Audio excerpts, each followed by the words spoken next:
All right. So I'm experimenting a little bit, trying to see how this works. I'm gonna go out and come back in with my let's see. Ah, okay, it's there. Okay, let's tell the truth.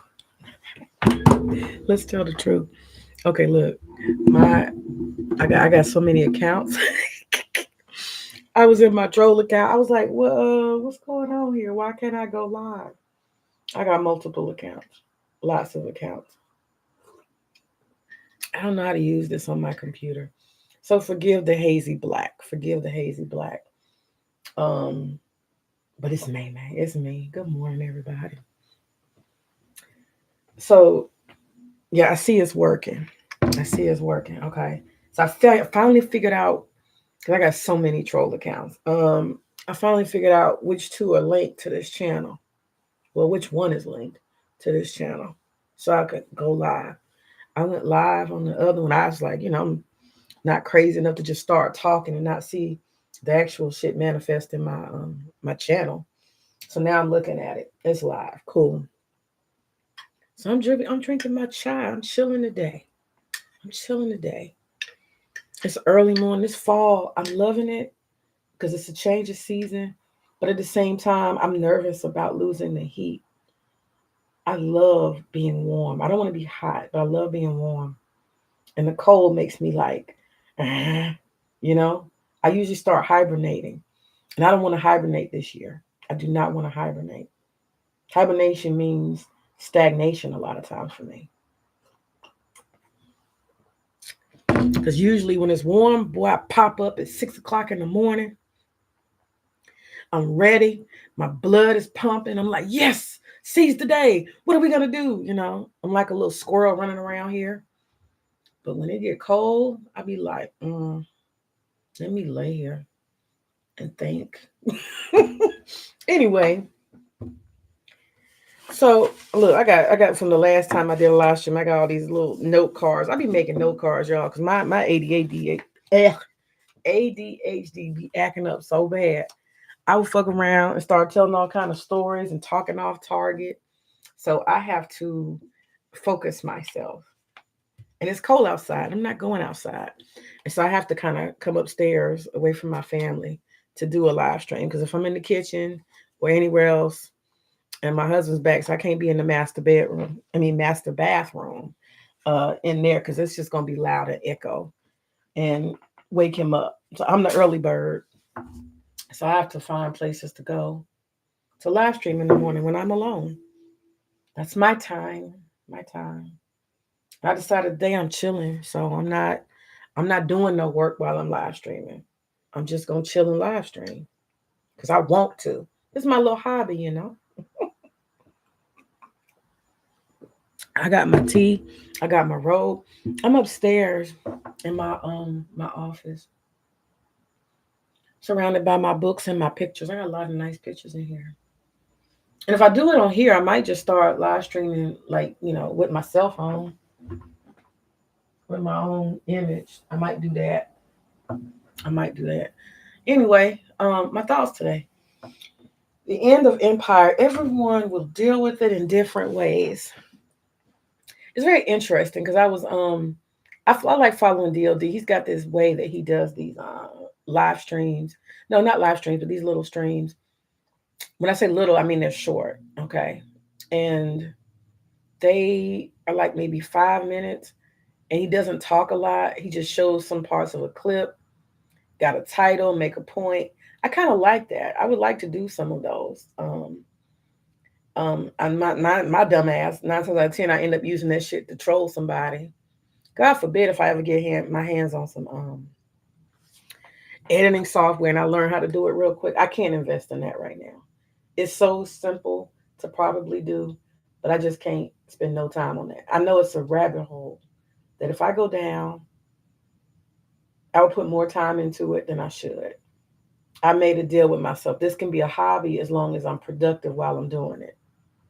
Anything that's gonna cause me to deter my energy and focus, I can't fucking do it. So anyway, let me take this off. Okay, so I see it's live. I'm good. So this end of empire, and everybody's going to deal with it in their own way. First of all, the idea of the end of empire, that shit is devastating. The idea of it, just the thought of it, that America might not be the most wealthy country going forth, that others might catch up to our so-called, advancement or surpass us. The idea of that, that's disturbing for a lot of people who identify with America and what they think America is. The idea that this empire is it can't be touched, that it's perfect, that it's the leader of the world, it's the most powerful nation, it has more influence. There's a safety net attached to that. If you think about it, it's a lot of safety and guarantee. It's almost like living among the gods on Mount Olympus. By proximity and association, by being here, you can only experience abundance. You can only be safe. Nothing is threat. Nothing's a threat. Nothing can be a threat.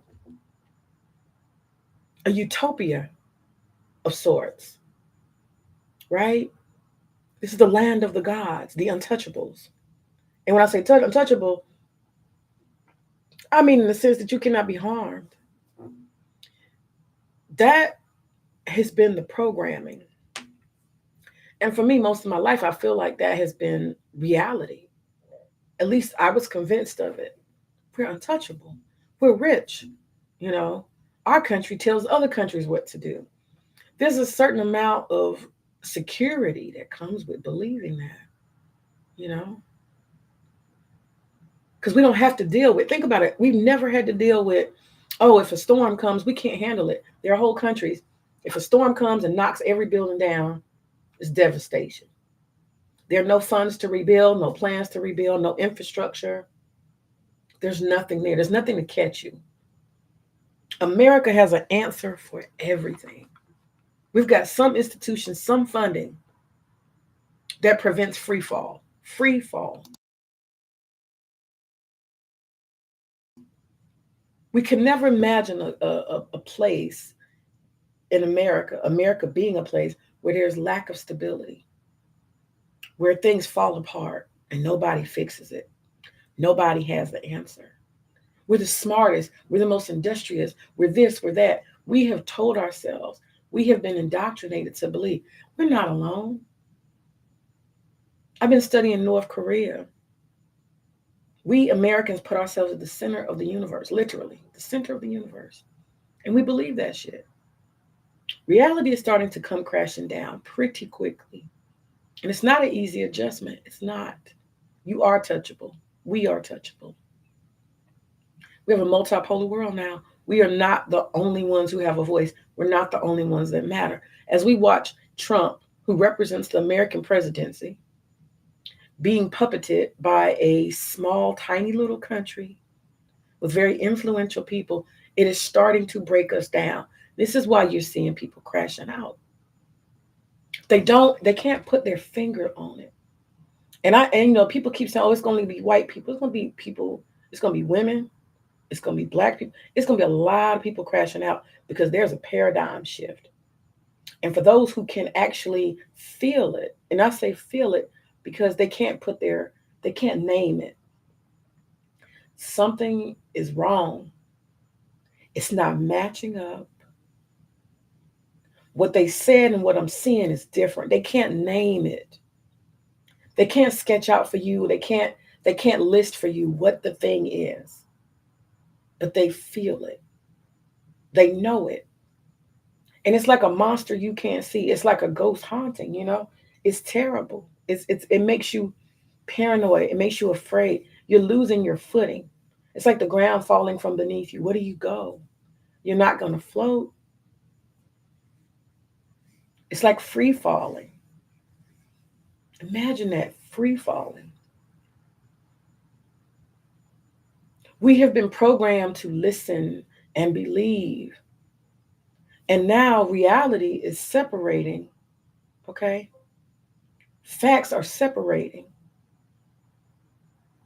And you see a divide and you're like, whoa, whoa.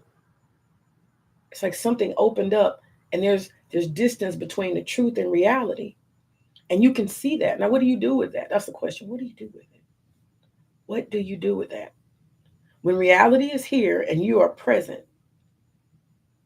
and what you've been told is over here and it ain't in line with reality, what are you going to do? What is your brain going to do? You got to deal with it. I'll just make a simple example. So for example, you're told on the TV, right? Everybody's hiring. There are jobs. Look, job growth. We gained $500,000 jobs in the last quarter. Right. They're telling you that. They're telling you that. The economy is surging forward. Look for reality and what's on the ground versus what you're being told. You got to deal with it. The propaganda don't stop. The lies and the deception don't stop. That pre-programming doesn't stop. It doesn't quit. It doesn't quit. So I was on DOD's channel and I was liking, reading, listening to some of his very short stuff. And I came across this chick. Now, she's not my inspiration for this video. She's just an example for me. And she was talking about, God will save and, anybody who's doing doom and gloom conversations. You are part of the Antichrist. You're doing the demons and the devil's work. And she was going on and on with this kind of like, Christian babble. And I was just like, wow. One of the things, she clearly has some people she has in mind. So what she's saying, I cannot dispute. These people she talked about some Hebrew Israelites and some other stuff. These people might very well be crazy, foolish, conspiracy theory driven. I don't know. I ain't looking deep into it. I don't care that much. But just on the surface, she had two particular things. And I said, oh, okay, you're not living in reality. I could tell. One of the things that she said was that somebody apparently had criticized her about COVID. And I took my vax and I knew what I was doing. And you can't tell me that COVID didn't exist because I know I saw people die. And she went on this long, long diatribe. And I started to see that reality is over here for her. And and propaganda and what's being told is on the other side. And she's not seeing any difference. She's not seeing that there's a difference there. She's denying reality, right? And I was like, "Ooh, that's a tough place to be." And so my point is this: you're going to have people who are going to hide in religion, right? They're going to just keep reciting Bible verses, and they're going to try to read something into something so they don't have to deal with reality. So they're going to hide in the Bible, basically. I mean, you can do that across any religion. Just hide in your religion, deny reality so you can keep your programming. It's totally a possibility, totally. And I could see that she was doing that. I'll give two examples. There's that and the homelessness. She spoke on it. I'm just using her as an example. I don't know this lady. I've never seen her before. But it just came across me on DLD's. He saved her stream. And so I decided to listen for a moment. What is she talking about? And what I saw was her say that COVID, that she took her vax, and she does a lot of stuff about religion. She's reciting Bible verses and all of this stuff and telling about how she believes in God and she ain't gonna deal with Antichrist people who are telling lies and all this type of stuff. And she made a couple of statements. I said, oh wow, she's not dealing with reality. She's not dealing with reality. She asserted that because she took the vaccine, that was the right thing to do. Actually, that was the propaganda. They told you to take the vaccine. They told you it was going to work. Matter of fact, if you remember correctly, all of you who might be listening, if you remember correctly, they were changing the narratives about the vaccines as they were improvising, releasing the vaccines. Oh, well, we've got a new one. because there's a new version of the disease and we've got to address that. So everybody rush out, go get that one. And they said, we're guaranteeing you this is safe and effective. It's been tested, right? They gave you that narrative until that narrative wasn't working. They told all the doctors, don't tell people that the COVID vaccine has reactions. Don't tell them that. Tell them it's safe and effective. So they told you that despite reality, despite you see people losing their sight, you see people having heart attacks who are 12 years old, you see people dropping dead, do not acknowledge that the vaccine could be the cause. Do not do that because we have propaganda. We're trying to sell the vaccine. They were selling it in real time. They had already sold it. Congress, most of Congress was invested. There were a lot of wealthy people. This was the first shoe to drop. They used vaccine and vaccine mandate. They were telling black folks, hey, we got free Krispy Kreme donuts in your community. And when I saw them rolling it out in the black community first, I was like, oh no. If the government wants to fund, they won't do nothing about diabetes and obesity, right? See, that would have been different if the government had said, we care about black people. We're going to make sure that we fund people who come from the black community. Hold on a second.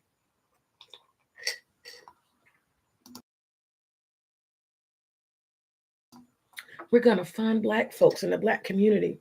We want to end obesity. We're going to give everybody, we're going to have a whole, fund. And we're going to give people in black community or communities that have high levels of diabetes, we're going to give them free gym memberships. You understand? If that had been the pattern of the government, I might have trusted that a little bit. Or, we're going to make sure in the black community that we have centers. It's not welfare, but we want to ensure that our population is healthy. So we're going to create places where, people of color, that we're going to do a black farmer and a black farmer and a co-op where, in black communities, you can go and the black farmers will provide, government pays for the food. And we're going to do this economic thing. We're going to set aside money. Black folks can go every Friday and pick up boxes of fresh fruits and vegetables, right? I might have trusted just a little bit. The government has never done anything or made any effort towards the health of black people. Let's be honest. You see what I'm talking about? You got to deal with reality. They've never done anything about diabetes, heart disease, obesity, or anything else in the black community. Never have. So you expect me, an intelligent person, all of a sudden to believe that they come up with some vaccine for some pandemic of a disease we've never heard of before, right? I'm supposed to believe that you want to send an influx of money and resources. You want to flood the black community first, above everybody else. You want to target the black community for vaccines. You want me to go into a place, government funded, and shoot up my arm with something. Honey, the Tuskegee experiment. I could go on and on and on. There is so many historical things that have told me that this government is not invested in the thriving of the black community. You understand? That's when you see reality. So when I hear we're giving away, you got the commercials, right? The propaganda. You got rappers. You using politics. No voting, no vucking. You're paying entertainers to convince black people. You got a black woman on TV talking about, I'm gonna be the first black person to get this vax. A black woman. She's some kind of nurse or some shit. You did all of this, all this propaganda. You got Kentucky Fried Chicken giving out 2-piece boxes. You know what I'm saying? For vaccines. You giving out $50. Matter of fact, you got the homeless, the black homeless lining up $100. Even in Atlanta, they was offering people $100. So let me get this straight. Let me just clarify. So you have never made any national initiative to support the black community in any of our health deficits. None. Okay.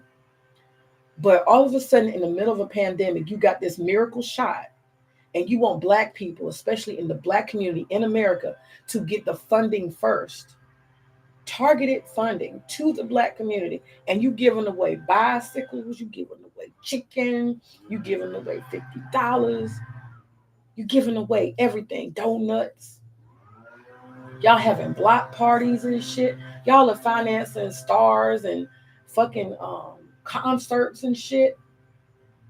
You've solicited the NAACP and all these nonprofits. Oh my God. And then you got these nonprofits that pop up out of nowhere.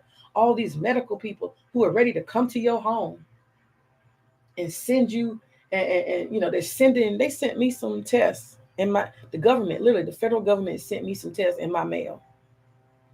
It was like a container. And I was like, what the fuck? It had my actual address on. Who the fuck sent this shit to my house? Get tested. Everywhere you go, drive up, get tested, drive up, get tested. Black community, come on, hurry up, hurry up. First in line. We need you black people first in line. Man, you couldn't have put a bigger sign out. No niggas, no. You put all that effort into the black community. And you ain't never gave a fuck about us before. Man, wasn't no way in hell. No way in fucking hell I'm running into a burning house. You crazy as fuck.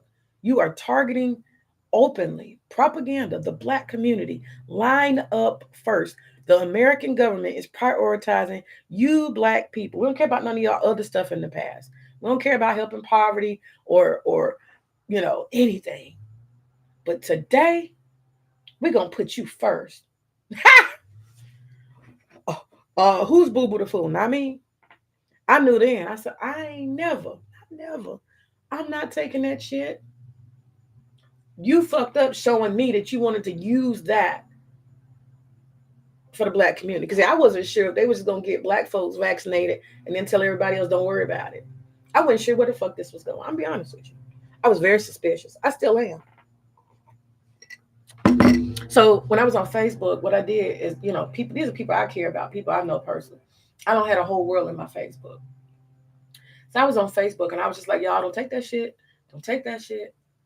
Don't take that shit. Me and my mentor, me and her was on because we're dealing with people we know. We're not talking about, we're dealing with friends, family, and associates. We were not talking to the general public, but we were telling everybody, y'all listen. If you love yourself, do not take this shit. If you care about your health and your longevity and your family, don't take this shit. Do not take this shit. I told everybody. I'm not going to offer this to the general public because people don't know me. But these are the people on Facebook who know me well, have known me most of my life. These are friends, associates, classmates, people I grew up with. I told them, I said, y'all trust me. And my mentor, she was saying the same thing. And she and I were sharing information, sharing knowledge. You can do that among people who you trust and you know. And I told them a lot of the people in my family and stuff, my whole lineage is in this network, right? All the Freemans were all there. And I told my family, I was like, y'all listen, don't listen to the propaganda. Don't play with it. These people are wicked. They want to make money off of your dead body. Don't trust this shit. I told them. And when they started doing the censorship, I knew then, I said, oh. Because see, those who got good sense, those who pay attention, those who understand that thing that can't be said, they want us to be quiet. So I didn't go out into everywhere. I went with people I know, me and my mentor. We both were just sounding the alarm. Y'all don't do this shit. Do this shit. It don't smell right. It don't look right. Y'all don't know what's in that shot. I did my research and I found, it took me a long time. I had to go through all these scientific words and figure out exactly what was in the shot. And what I found essentially when I broke down all the little molecules and the words and the names and stuff, it was high levels of sugar, high levels. I'm talking about concentrate. Think about how small a dosage is. But let's just say you got 1 container of salt. Now let's do 3 gallons of salt. You see what I'm saying? Concentrate that. That's the type of shit they had in the shot. High doses of salt. It's kind of like high fructose corn syrup. You see how sweet it is? The sugar and the sweet from natural raw sugar does not match up to high fructose corn syrup. It is a chemical process that can infuse a concentrate that you can't believe. There was concentrated sugars, poly this and some. I broke that all down, and I was like, oh shit, they're putting high levels of sugar and high levels of salt. So these things were sodium and sugar rich. When you boil down to it, when you get down to the get down, I'm talking about to the lowest form, that's what those fucking shots were. And it had a couple of other little things. It had saline in it, like a buffer. Why wouldn't anybody in the medical field just say what it was? High levels, high levels of sugar, concentrated like you would not believe. This is the type of shit that on sight it'll set diabetes off. Okay? On sight it'll set high blood pressure and heart problems. On sight. As soon as it hits the bloodstream. Why isn't anybody talking about that? Why is it that anybody who speaks on it, I just could not understand why any doctor. I went to my doctor's pediatrician. She asked me when I was going, she said, are you considering the vaccine? And I asked her, I said, what's in it? And this is how I knew it was an okie doke. Oh, I mean, it's new. And then I asked you what's in it. What exactly is in it? She could not answer me. She's an intelligent woman. I asked her, are you 100% sure that it can't do anything wrong? Oh, well, they say you should start quoting. Not good enough. You had doctors that could not answer anything, but they're promoting something. That's a bad sign, y'all. We got to use common sense. So I don't want to get off into a deep tirade, but I'm just telling you, I'm laying the foundation. It's not about paranoia. It's not about,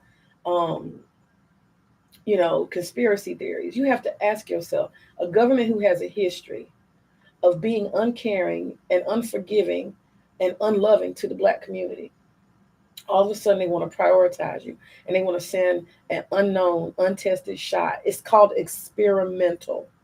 And on top of that, you had pharmaceutical companies that had made sure that they protected themselves. Now, let me get this straight. This is just common sense. This is common sense. I'm not being conspiracy theorist. So let me get this straight. So you're telling me you have something that is tested, highly effective, and cannot do any harm. You're guaranteeing me it's highly tested and effective, meaning it will work. Okay? And it's not doing any harm. It cannot do any harm. Okay, at the same time, you're telling me you got pharmaceutical companies who intend to make millions and billions of dollars. But in that process, they had to put in place protection legally that says no matter what happens to you, you cannot sue us. Okay, so if something goes wrong, you cannot say, wait a minute, hold on. Let's get this straight. You said it's tested, it's highly effective, and it cannot do harm. That's what you said. But at the same time, you're doing a legal protection to make sure that you don't lose any profits. Because if something were to happen, you cannot be held liable. Now, which one is it? Where's the truth? Well, we find out later on the truth is that this was a so-called experimental drug. It was a concoction of bullshit with some RNA shit injected that basically turned toxic for a lot of people. It over replicated to the point where not only did you get damn COVID over and over and over again, but you had these spores that could not be controlled. And some people, it became toxic to them. And it started manifesting in their bodies in ways that one could not have imagined because it wasn't tested. We find out that there are demographics that should not have ever touched such a toxic substance. You got pregnant women, you got people of different colors, you got people with 1,000 different diseases, different disorders, you got people with genetic issues. Should people who have Down syndrome take this shit? We don't know, but take it anyway. Should people who have sickle cell anemia, how would that have? No, just take it. Just take it. What if I have a chronic disease, Crohn's disease? What if I have pancreatic cancer? It doesn't matter. Just take it. No matter what circumstances. You're pregnant, take it. You don't know how this is going to affect individual people with individual situations in their medical history. You don't know and you don't what? You don't care. These are all common sense things. You cannot sell me an item and tell me it will do no harm and it's tested and it's highly effective. And then you turn around and tell me all the ways of why I got COVID anyway after I took it. Come on now. And for the record, I never ever took it. I never took a test and I never took a COVID shot. When I saw the way they was lining this bullshit up, my common sense kicked in. You can't tell me something's highly effective and it can do no harm. It's a perfect vaccine that will do exactly what you said it was going to do, which is stop COVID transmission. And then when they started demonizing folks, right? You are the unvaccinated, y'all. I was uninvited to political events, particularly the Democratic Party. They had a Christmas party. I was uninvited. They said if you can't come and produce. So when you start demonizing people for not taking it, and then the final thing, the cherry on top, okay, was when they mandated it. So you gave it away, you feared people into it. So the first phase was fear, right? Uncertainty. Rush people forth out of fear. See how many, they're measuring how many people. Oh, they were data driven. They wanted to see how many units are we selling. This was a money grab. Okay. This was a conspiracy. This is on some uh, mafioso type shit. They had layers to this shit. And they had Fauci just lying his ass off. This sweet old grandfather, right? They picked the right person. He's well spoken. He's got medical background in infectious diseases. Well, they didn't tell you what his real background is. That he creates bioweapons. They didn't tell you that part. They didn't tell you he had to take his operations offshore. They didn't tell that part. Oh, they kept all of that. How is it possible? All these journalists out here, nobody wanted to tell the truth about who Dr. Fauci is. He creates fucking Frankenstein diseases. That's what he fucking does. Had you told the public that this man creates Frankenstein diseases for a living to the extent that his shit is considered immoral and unethical, that he has to take it offshore to other countries like fucking Poland and shit and Ukraine to do his shit with other people who want to create bio weapons. Had you said this is our spokesperson, motherfuckers would have said, wait a minute. Wait a fucking minute. Right? All this comes out later. All this comes out later. Between Dr. Fauci and old Microsoft man, I would be suspicious of anything they do. They are always trying to get somebody to shoot some shit into their blood. Microsoft man is a full-blooded demon. He is doing his best to stop the birth rates of Africa. These globalists have already decided they're going to take over Africa. The one thing they got to get the Africans to do is stop reproducing because they will inherit the earth. Not my people, not African Americans. The Africans will inherit the earth. So it began and so shall it end. The Alpha and the Omega. The Africans are the Alpha and the Omega. You can call them backwards. You can say whatever you want to say about Africans. And I mean people who come from the continent of Africa. They are the Alpha and Omega. And I'm so sorry for Mr. Microsoft. He can pump whatever diseases and he can pump whatever um, reproductive health, fake shots. They're trying to sterilize all the women in Africa. They've been on that. What is it? The Global Forum? Is that what they call it? The Global Forum. They've been trying to do that. That is their number one goal because China is already trying to grab it. Do the Construction Bank of China and all that infrastructure building. They've been doing that. China's trying to get an official hold on Africa through the governments. A new version of colonialism, economic colonialism. But the white man has a plan for Africa too. The first thing he's got to do is depopulate these Africans. And then the rest of them can figure out how they're going to fight and carve it up. That's the plan. I mean, let's just keep it real. When have you ever seen white people concerned about the health of black people? He's over there trying to sterilize wombs. That's the only thing. He's created a whole foundation. He's got a whole plan for the next 30 years on how to get African babies from being born. That's the genocide nobody wants to talk about, right? So I'm seeing all of this. I see white people scheming on black wombs and black bodies. I see them pushing African Americans to the forefront of an experimental drug that's being pushed by a bio weapons czar named Fauci.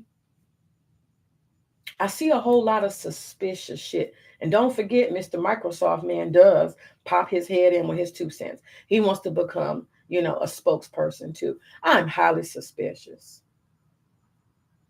So I stood among the army of the unvaccinated proudly. I will not.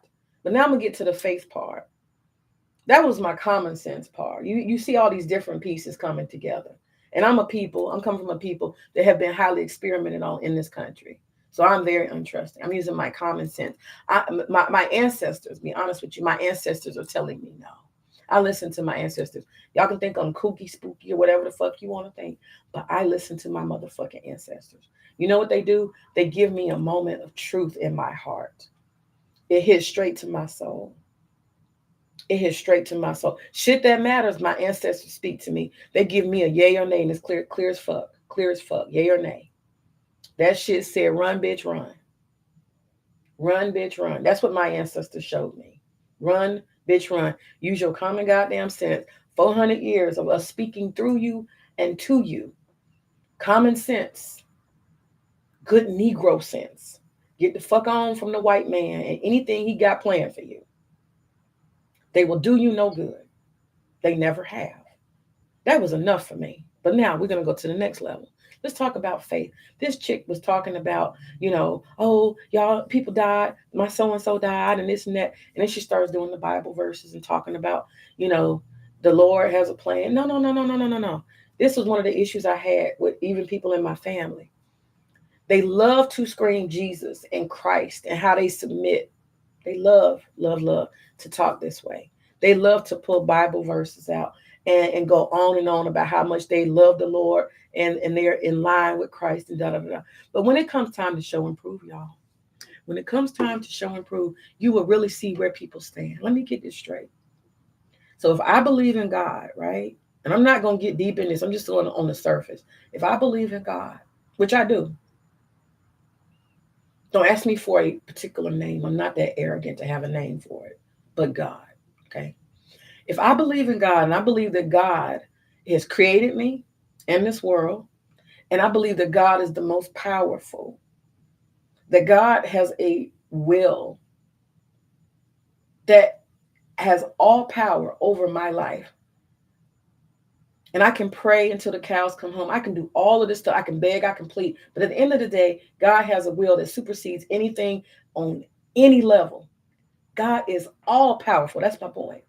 If I actually believe that God is all powerful over anything, how can I justify, with that so called faith and belief, how can I justify believing that a vaccine is going to be the intermediary that will change the outcome of God's will? I know God is supposed to be in control, but I don't want to die, right? So because I don't want to die, I'm going to take the white man's witchcraft, which is this here vaccine. And that vaccine is going to save me despite what God might have planned. You got to pick a team, bro. Are you with the white man's witchcraft and you believe in the all-powerful medical mafia of America? Make your decision now. Who's more powerful? Is that man-made experimental vaccine with NRA substances, salt, and sugar, is that more powerful than God? Make your mind up. Pick a team. Is this the all-powerful? It makes a decision. The vaccine decides whether life continues or not. Let's be clear. The vaccine decides life or death. That's what it sounds like you're saying to me. A lot of Christians decided that the vaccine determined life or death. They decided that with their own human brain and their lack of faith. The vaccine is going to determine whether I live or die. If I don't take it, I will die. Right?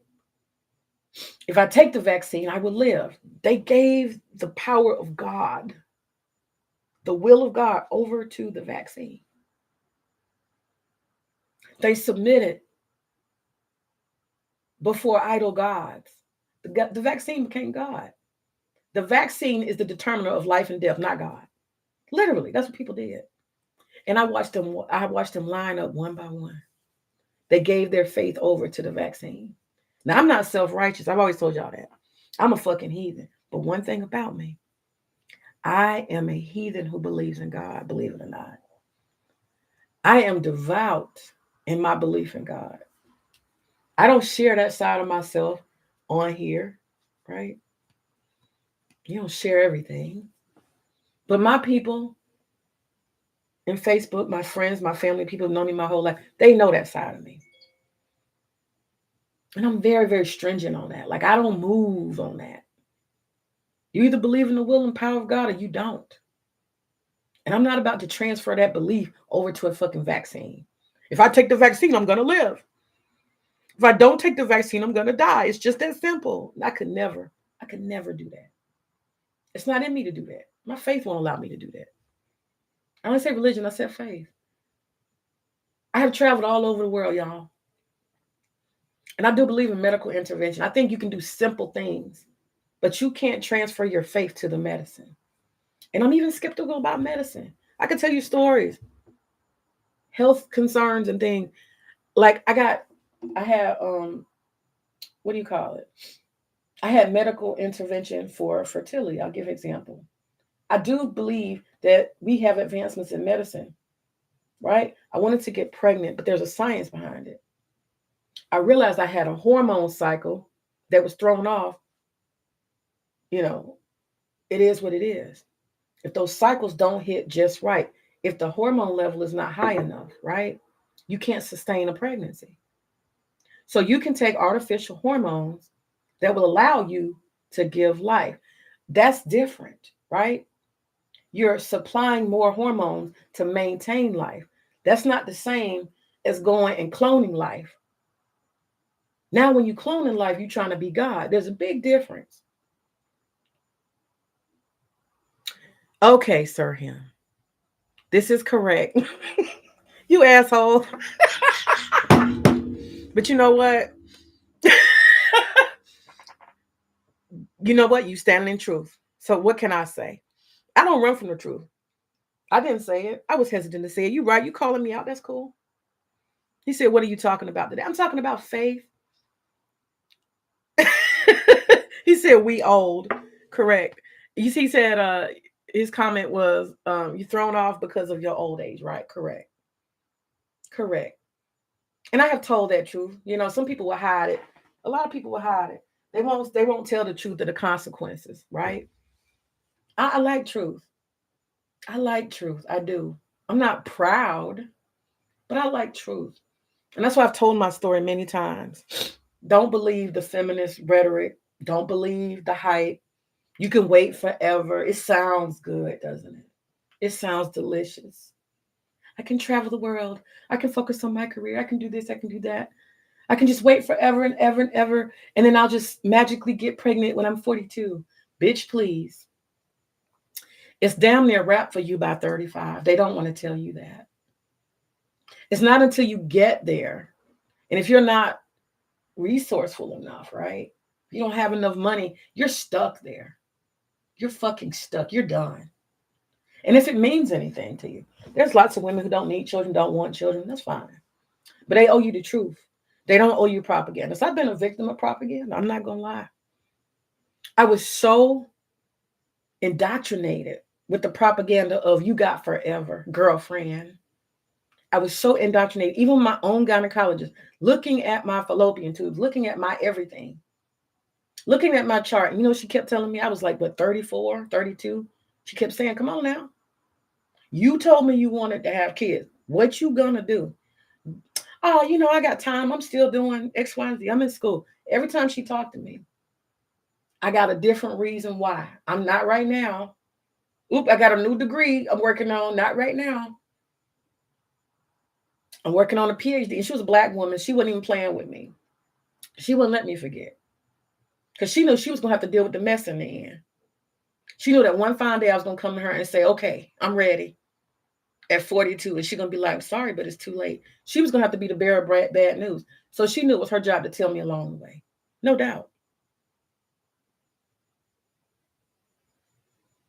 She was not going to deny me the truth and feed me bullshit. She was not. She stayed on my head. And my last and final excuse to her, I think I was 36 going on 37. I said, well, I'm working on my PhD now. She said, so basically what you're telling me is you're going to get a PhD instead of a baby. I looked at that bitch like, what you say? She said, I'm just trying to be clear. You're going to get a PhD instead of a baby. She said, you at the end of the road. You down near the end of the road. The end of the road. That shit slapped the fuck out of me. And I'm like, she been telling me since I was 32. Because she knows I'm married. Every time she asks me, do you want to get an STD? I don't need no damn STD test. I'm fucking married. I say that shit with my chest. Give me no damn STD test. I'm married. Well, where's the baby at? That's what she basically was countering. Where the baby at? Later for that. Later for that. I got to go to India later for that. I got to go travel some more later for that. You know, going to Jamaica later for that. Oh, I put that shit off. And then my husband, he started saying, May, I want a baby. And I was like, oh shit. He started. And one day he said, May, enough. And I was like, fuck. And so I had to make some hard decisions because my husband was putting that foot on my neck. As part of our marriage contract, actually. Got to pay the piper. That was part of the marriage agreement. I reluctantly signed that part off, but yeah, that was part of it. And you have to, follow through with your agreements. You have to. You have to.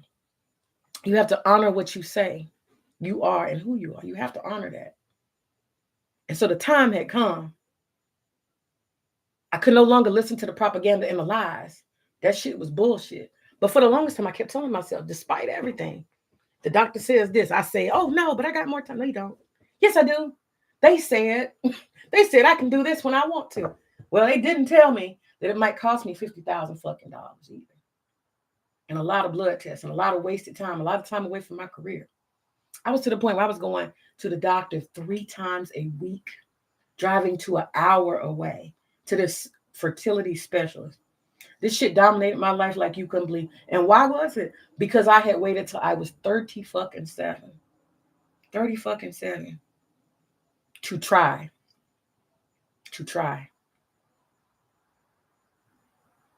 I think it was 36 and a half or something like that. I started. It took a year. It took a year of intense fertility. Specialist and everything. Indian guy. He's amazing. It took a year. They don't tell you that part. They don't tell you that when you get 35, 36, 37, and your eggs are gone and your fertility and all that shit is thrown off. They don't tell you that it's going to cost your ass a lot of money. And then the man that you with, and you better have an income to be able to deal with it, to sacrifice, to maybe even go in debt. I got friends right now that's still taking IDF. All of my friends went to fertility. All of us. We all did the same thing. Traveled the world. We got all kind of pictures, us and our spouses. We got all our degrees and our pictures of us graduate. We got all of that. Career moves, moving up. We all got all that shit. But when we hit late 30s, some of them are in their 40s, and I got 2 sets of them. One set then gave up. They've been married since college. No kids. They've been married 35 years. No children. Not 35, maybe 30 years. Because she's 51. Yeah, 51. So, yeah, they've been married 30 years. No kids. She's been through all of that stuff. All of it. No kids to this day. 30-year marriage, not one child. I have a feeling she had fibroids. It probably wasn't in her cards. She didn't really wait too late, but she's continued to use, she continued for a long time to try to use fertility. She continued for a long time. But I have another a couple friends, and she's been taking IVF, and it's costing them a lot of money and no baby yet. Black couple. And then My last other friend that got pregnant had a little girl. She's like 4 years old now. She was 40 and she had to go through IVF. IVF.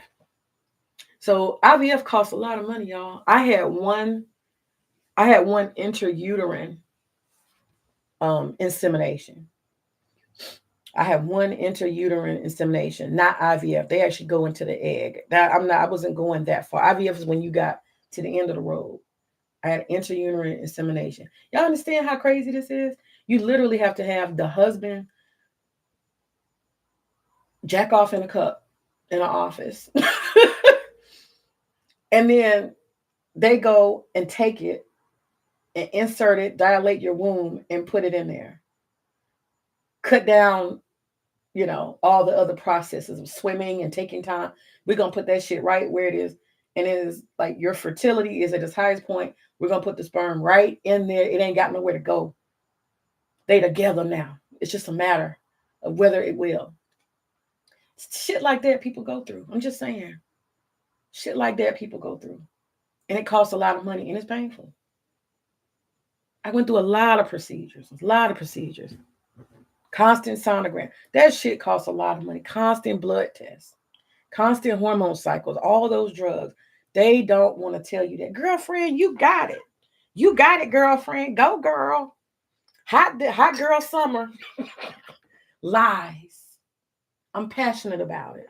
I tell women, I scream it from the top of the mountains. If family and children matter, do not put that shit off. Don't. If it matters to you, fuck what the world wants. What do you want? If you want babies and you want kids for yourself as part of your life, do not let these people lie and propagandize you. I was the biggest fucking feminist. You can have it all. I was, but I suffered because of that. I suffered. They don't tell you the truth. They don't tell you how much it's going to cost. They don't tell you that you're going to pay for that shit 10,000 times on the back end. They don't tell you what it's like to be old and be a mother too. I love the stability of my life, the fact that I can focus on my daughter, that I've done everything for the most part that I need to do, and I give her my all. That a lot of 20-year-olds and 30-year-olds can't do. I can do things for her in my older age that I would not have been capable of. Levels of stability and all kind of access and resources. Oh, I can do plenty. So that's the trade-off. I am prepared for parenthood. I'm mature. I'm ready. I got it all lined up for you, baby. I'm going to give you the best life possible. And I'm doing that. I'm proud of that. I'm happy about that. That's the trade-off. But the part that people don't talk about, I sometimes have to tell my daughter, I say, Luna, I need you to just chill, please. Mommy's a little bit older. I don't have the energy, She'd be doing the most at Walmart. She'd be doing the most sometimes, just talking too much. And I only have but so much energy. And so you can find that you don't have the energy level. I'm not saying I'm lazy. I'm just saying my nerves be like, oh my God, please give me relief. This child is doing too much. Like I only got but so much. And those energy levels, they don't talk about that. When you're in your 20s and 30s, you may have all the extra energy for the foolishness that children do. I'm patient, but I just be like, whoa out. I'd be like, woo, you wearing me out. Going to Walmart, that's a ooh, baby. I need this. I want that. Da, da, da, da. I want to go to the toys. I want to go to the. I'm like, oh my God. Oh my God. And I ain't gonna lie. I raised my child like little Tammy or little Billy or whatever. What do they call him? Little Bobby. I raised him like that. Unfortunately, the child is always right. Unfortunately, I'm kind of like that. So that creates more terrorism. I'm not the mother that's slapping the kid around all the time. Get your ass over here. Sit down. Shut up. I'm like, she's fine. She'll be okay. She's doing her. I'm kind of liberal. Okay, let me go back to the chat. You said you had low progesterone, or was it something else? Yeah, it was the hormones. The hormones. It's called PCOS. That's what I had. PCOS. PCOS is a bad balance in hormones. Okay, so between what is it called? Shit. Um, high stress hormones. The God damn it, I forgot the word. CO something. I got the book right here. Man, what's the name of it? Yeah, it's just a cycle of hormones. The body is magnificent, and we don't take note of that until we have a medical condition. There are a cycle of hormones that have to come in at the right percentages at the right time to sustain pregnancy. So you have hormones that have to be released. I can't go into the details of all of them, but when it comes to pregnancy or just even getting pregnant, the ovulation cycles are regulated by hormones. So you can have women who seem like they have a period, but there was no egg released. Never. It never went out of the fallopian tube.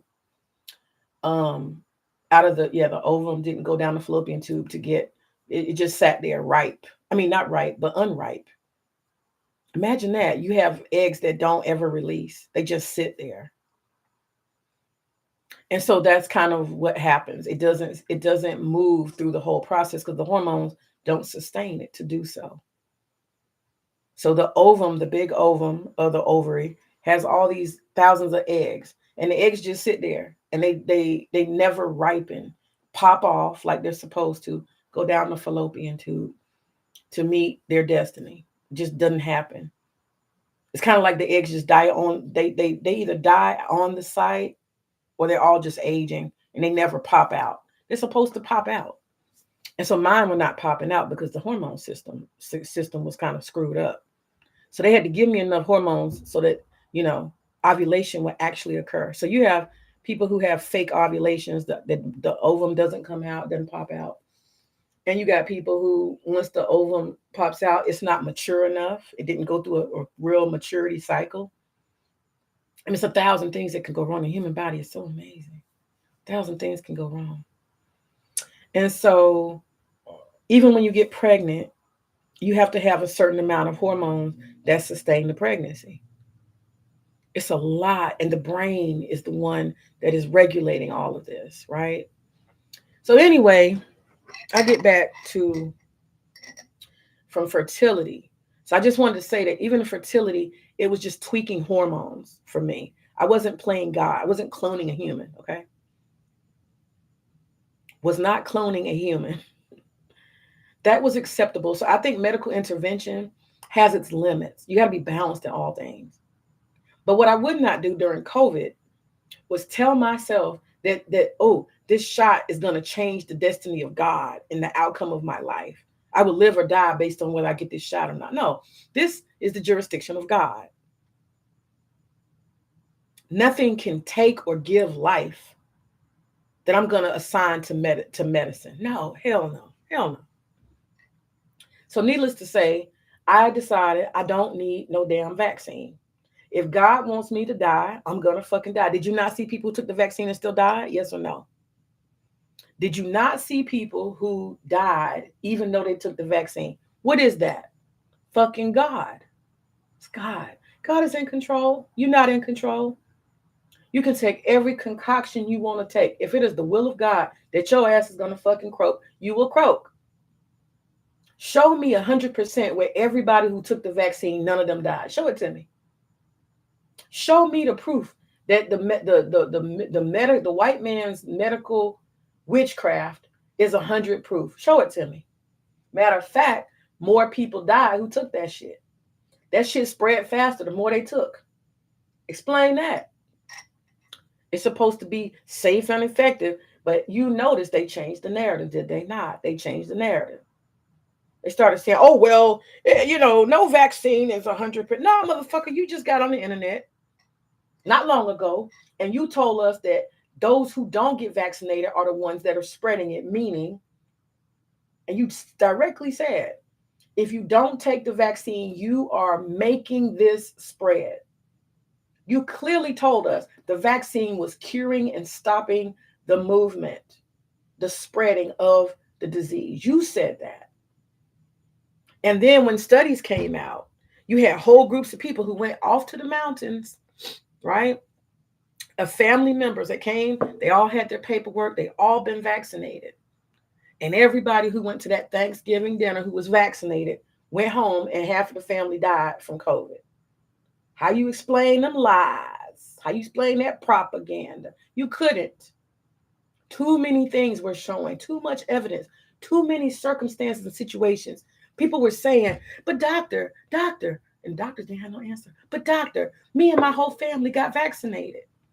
We got vaccinated right away. You remember you did it. How is it possible that all of us are in the same house with COVID? You said, and the doctor was like, oh shit, oh fucking shit. You said, I'm not paying that bill. I'll just go get a younger woman and wish my ex the best. Ooh, you mean? You mean, Sir Him? You mean? He said he not paying the bill.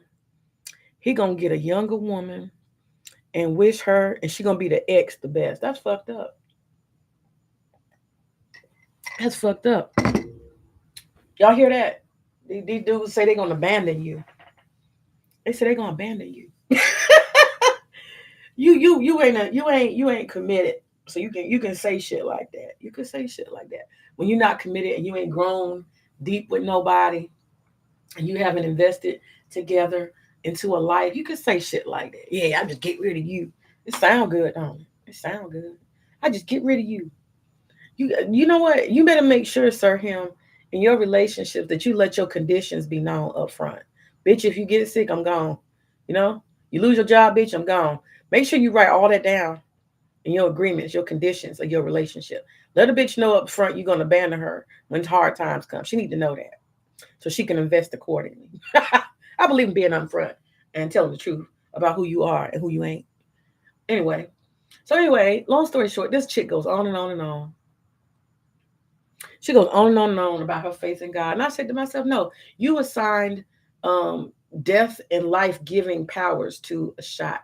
And that shit is faulty. The fact that she can't see it, I mean, this is not about her. I don't know this broad. I'm just listening to what she's saying, her faulty logic. She wants to believe in the propaganda. So, what is going to happen to people as this world is changing, as America loses its status, as the empire dies, slow but sure death? You're going to have a lot of people who are going to be in denial, a lot of people who are going to have a hard time. They're going to be hanging on for dear life. And there's nothing to hang on to. Reality is changing. Propaganda is dying. It doesn't matter. It's all lies. All of this shit is lined up, and there's nothing you can do about it. We will all be changed. We will all be transformed by what is happening right now. And being in denial is not helping anybody. It's just not. It's freaking not. You believe in the lies of Dr. Fauci did not stop you from croaking, did it? And then she said that they was just all telling lies. I said, well, y'all, you got to do. Congress has had an open question and answer session demanding answers about COVID. Lots of shit came out. They are admitting it. They're admitting that they, censored people because they didn't want the truth to come out. They didn't want to affect the outcomes. They're admitting now that you cannot legally mandate somebody to put a foreign substance in their body.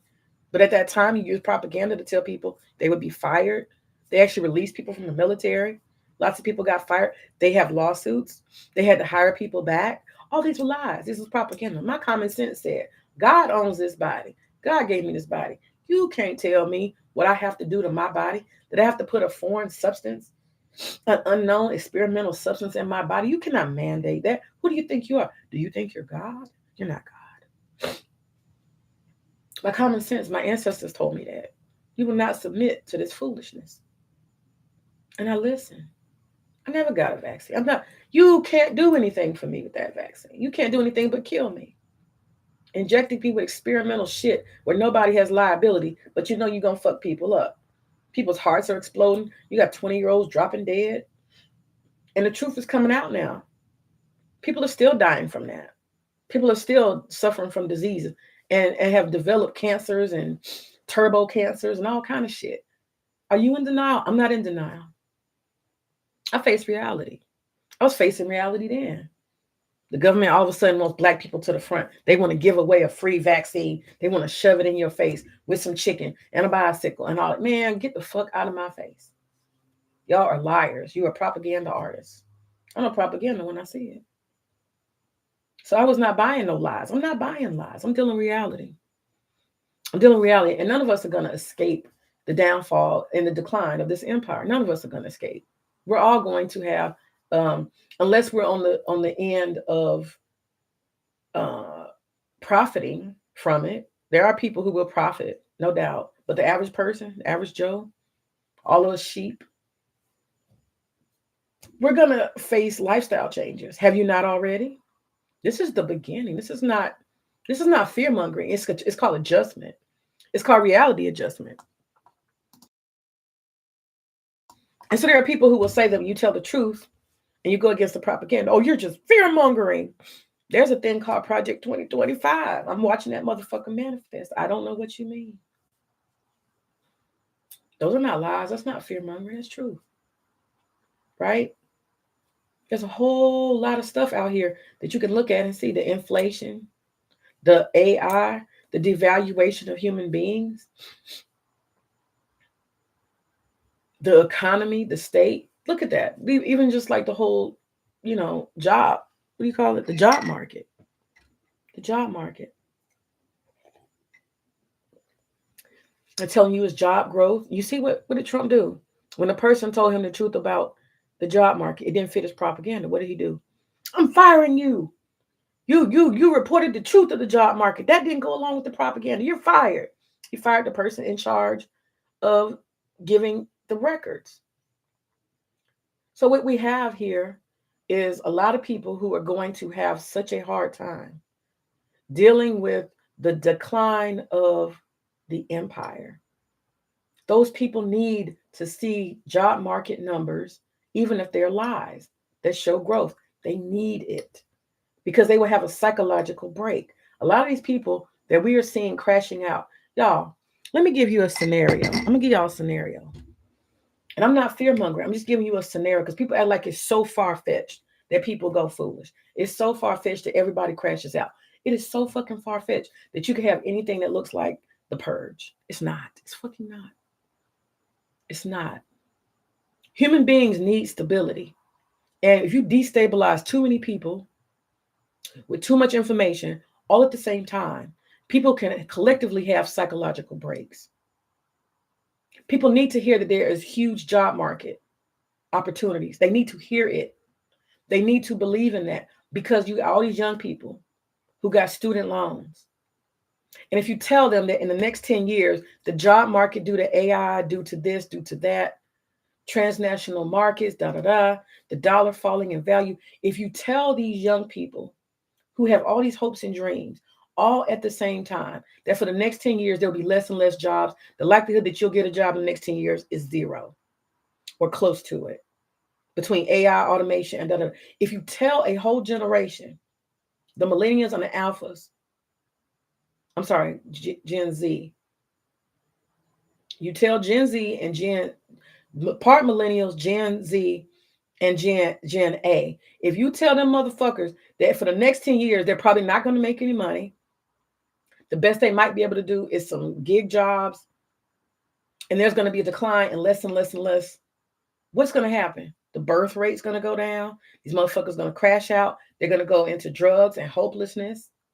If you told them the truth, they'll start living reckless. They won't give a fuck. They'll start being like, it doesn't even matter what I do anymore. I can still kill, destroy. I can do whatever the fuck I want to do because ain't nothing good gonna happen to me anyway.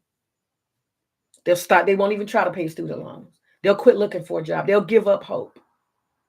They will give up hope. If you tell people the truth, they will give up hope. The government knows that. These profiteers know that. They have to keep lying and telling you propaganda. They have to. So yes, Trump fired the lady who was in charge of telling about the job market. She told the truth, and he said they can't handle the truth. Change that shit, bitch. And she said, no, I'm gonna tell the truth. He said, you're fired. They don't deserve the truth. So you put new job numbers out there, and then you got all the young people. Yes, it's good job market. Okay, now I'm gonna go on Indeed.com. I'm gonna fill out 1,000 applications. They fill out 1,000 applications, and what happens? Reality check. Reality check. Ain't nobody getting no call back. I would not be surprised if our government it pays Indeed and all these other online websites. Notice you can't ever talk to a real motherfucker and ask for a job like back in the day. Everything go online. All of a sudden, go online after the Great Reset. Go online, fill out an application. We'll give you a call. That's our new process now. I wouldn't doubt it. All this online bullshit. Everybody got 10,000 applications everywhere. And ain't nobody getting a fucking job. Fuck out of here. We know more people who've lost jobs and can't find jobs than we do of people who done stepped it up and found all these amazing jobs. Let's tell the truth now. Let's deal with reality and not propaganda. It's just not true. People, I hear it. I hear people say it. Yeah, my son, he's been trying to get a job. He just keep putting applications. Them applications are infinite because they don't have to go anywhere. They're in the digital world. It's not like paper where you have to throw it away after 30 days. They got a whole database full of past employees for the past 3 years. And you telling me you still ain't hired nobody? Get the fuck out of here. Ain't no goddamn jobs. Ain't no goddamn jobs. People are closing down whole buildings, telling people to work from home. CNN closed down a whole big ass huge building. They're consolidating buildings. They only have like structures in one in a state, if necessary, for these these big corporations. They're downsizing. They're offloading real estate. Work from home. Cuts down on our overhead, right? They're redirecting their funds. We'll say that. Redirecting. Let me see the comments. He says, are you doing a BGS impersonation right now? Talking about the end of empire. No, I'm not doing no damn. Man, you know what, Sir Him? I think you're trying to troll me. This ain't got shit to do with BGS. I got my own fucking ideas. Okay? And what I'm saying is I'm reacting directly. Everything I do comes from somewhere. I ain't no damn philosopher, master teacher, owner of the universe and shit like that, all-knowing, omnipotent God. I don't have no ask me anything. No, that's not what's going on. I said it. Maybe you missed it. I said I went over to DOD's channel and he had featured some chick who was going on and on about all the people who are fear-mongering. And she said that they are part of the Antichrist. So I'm responding to that. I'm not responding to her because I don't know that broad. But I was saying that she talked about the vaccine and she was saying that everybody who's saying bad stuff, for example, is just part of the fear-mongering crew, and they're not in alignment with God, which is why they're saying what they're saying. But there's Project 2025, right? There's all these things. There's all these facts. And all I'm saying is you got people who cannot deal with the end of empire. And so they will hide in religion and they will hide in Bibles and they will lie to themselves. That's what I'm talking about. So I'm actually reacting directly to something I saw this morning. That's what I'm doing. I'm not playing BGS, God of the planet. I'm not doing that. That's not what's happening here. Mm-mm. I'm responding directly to this young lady's her spill. She had a little rant, and I thought it was very interesting because I saw that she buys into propaganda and she uses religion for cover, and I think that's just very fucking interesting. And everybody got to do what they got to do. I'm not mad with her, you know what I'm saying? But I'm just looking at there's a reality and then there's propaganda, and she chooses a propaganda over reality because reality can sometimes be too powerful. It's too overwhelming. Like I said, if you told young people there's no jobs in the next 10 years, don't even bother competing because you're not going to get it. The job market is dead. It's going to keep dying. What would that do to young people? You take all their hope. What do you expect? What the fuck do you expect? It's going to be crash out upon crash out. That's how you get the chaos. I'm going to give you guys a scenario before I go of how all of this could happen in a matter of days. Just a total meltdown of America. I'm going to give you an idea. And it's not something that's beyond Trump to do so he can take over and declare martial law. It's not past him. It's not. The second thing I'm going to go into real quick is the lady said that she disputed that there was an effort by the government to destroy the homeless people, who we would call useless eaters, right? People who give absolutely nothing to society. They don't feed society. They don't benefit anybody. They're just here to take, like, parasites or something. She was saying that they are fear-mongering, whoever she's talking about. They is these Hebrew Israelites, these conspiracy theorists. I don't know who she's talking about, but she named some particular people. And what I'm saying is she's in denial there. And I looked it up. I looked it up. And what I saw was absolutely on July the 24th of 2025, Donald Trump gave an executive order out to all of the states. He gave them permission and cover for them to go in like he did in Washington, D.C., and remove all of the homeless people. Okay. And she's just ranting and raving and going on and on and on about how these people are anti-Christ and they're carrying messages of deception and blah, blah, blah. That's just not true. That's just not true. What she's saying is just not true. So I did my own little quick research. I ain't got all day for this shit. But here it is. On July 24th, 2025, she said they were liars. But it says on July 24th, 2025, it's called the executive order that Trump gave on that day. It's called Ending Crime and Disorder on America's Streets.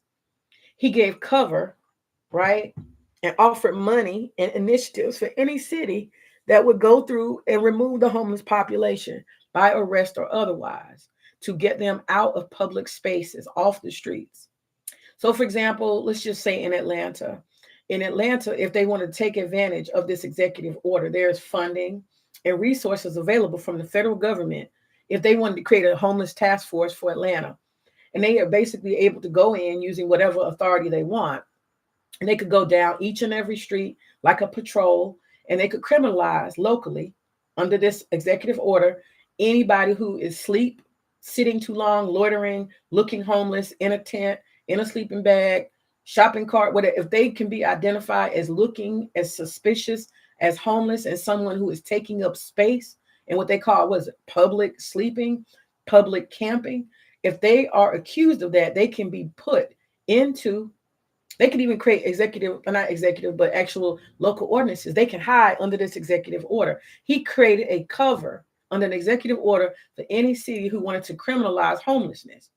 They can therefore have jurisdiction to pick these people up, put them in a paddy wagon, a bus, and ship their ass off somewhere. They could ship them off to another city, another state, a damn internment camp, whatever they want to do with these people. Take them to a rural area and drop them off on a bus into a field. They can do whatever they want to do under this executive order. She denied that existed. She said that they were lying. She said a law. No, it's not a law. It's an executive order. Trump gave this on July 24th, 2025. She doesn't want to deal with reality. You see what I'm saying? There are people who are going to buy into, they're going to be big sheep. They want to hide from the truth because the propaganda is so strong. That is my whole point of this strain. People are going to deal with the decline of the empire in different ways. Some people are going to crash out. Some people are going to go kill and shoot everybody. There's some people who are going to be like lawless. They're going to like, fuck it. Nothing matters anymore. I can't make money. I don't care. It's me or mine. It's for me and mine. I got to do what I got to do. You got people like JP. They're going to get on the internet and try to take full advantage of all these declines. They are taking away food stamps. They're going to take away Section 8. They're going to take away all this shit. Is it because they can't afford it? No. They can afford to house anybody they want to. They can afford to feed as many. Y'all wait till it kicks in where they remove the children's food program. These motherfuckers are not paying attention. We have a declining empire, and it's very, very orchestrated. This shit is not on accident. There's no accident here. They have already said that they are cutting the free lunch program, and lunch don't include just lunch. Lunch includes a lot of shit, y'all. There are schools, and I know because the cab is one of them. They feed breakfast and lunch. That's 2 meals. Let those parents go and try to fund that. They're talking about $100 per child every month to fund your child. Now, if they're cutting food stamps off, which this is a test run, trust me now, it is so easy for them to just go ahead and send that money out. It's a click of a fucking button. It is not that damn deep. We got a government shutdown. No, you're playing cover. You're playing cover. That's your cover. Everybody's got a cover. They have a propaganda lie they tell to be able to do what the fuck they want to do. You mean to tell me in this great, powerful country that can send somebody to the moon, they can send bombs and do all kind of amazing, miraculous, fucking evil shit. They can do all that, but they can't just push a button and say, y'all, we're going to fund the food stamps, emergency Da da da. We're gonna find a way. We want to make sure nobody's hungry. We don't want the paranoia. This is a test run.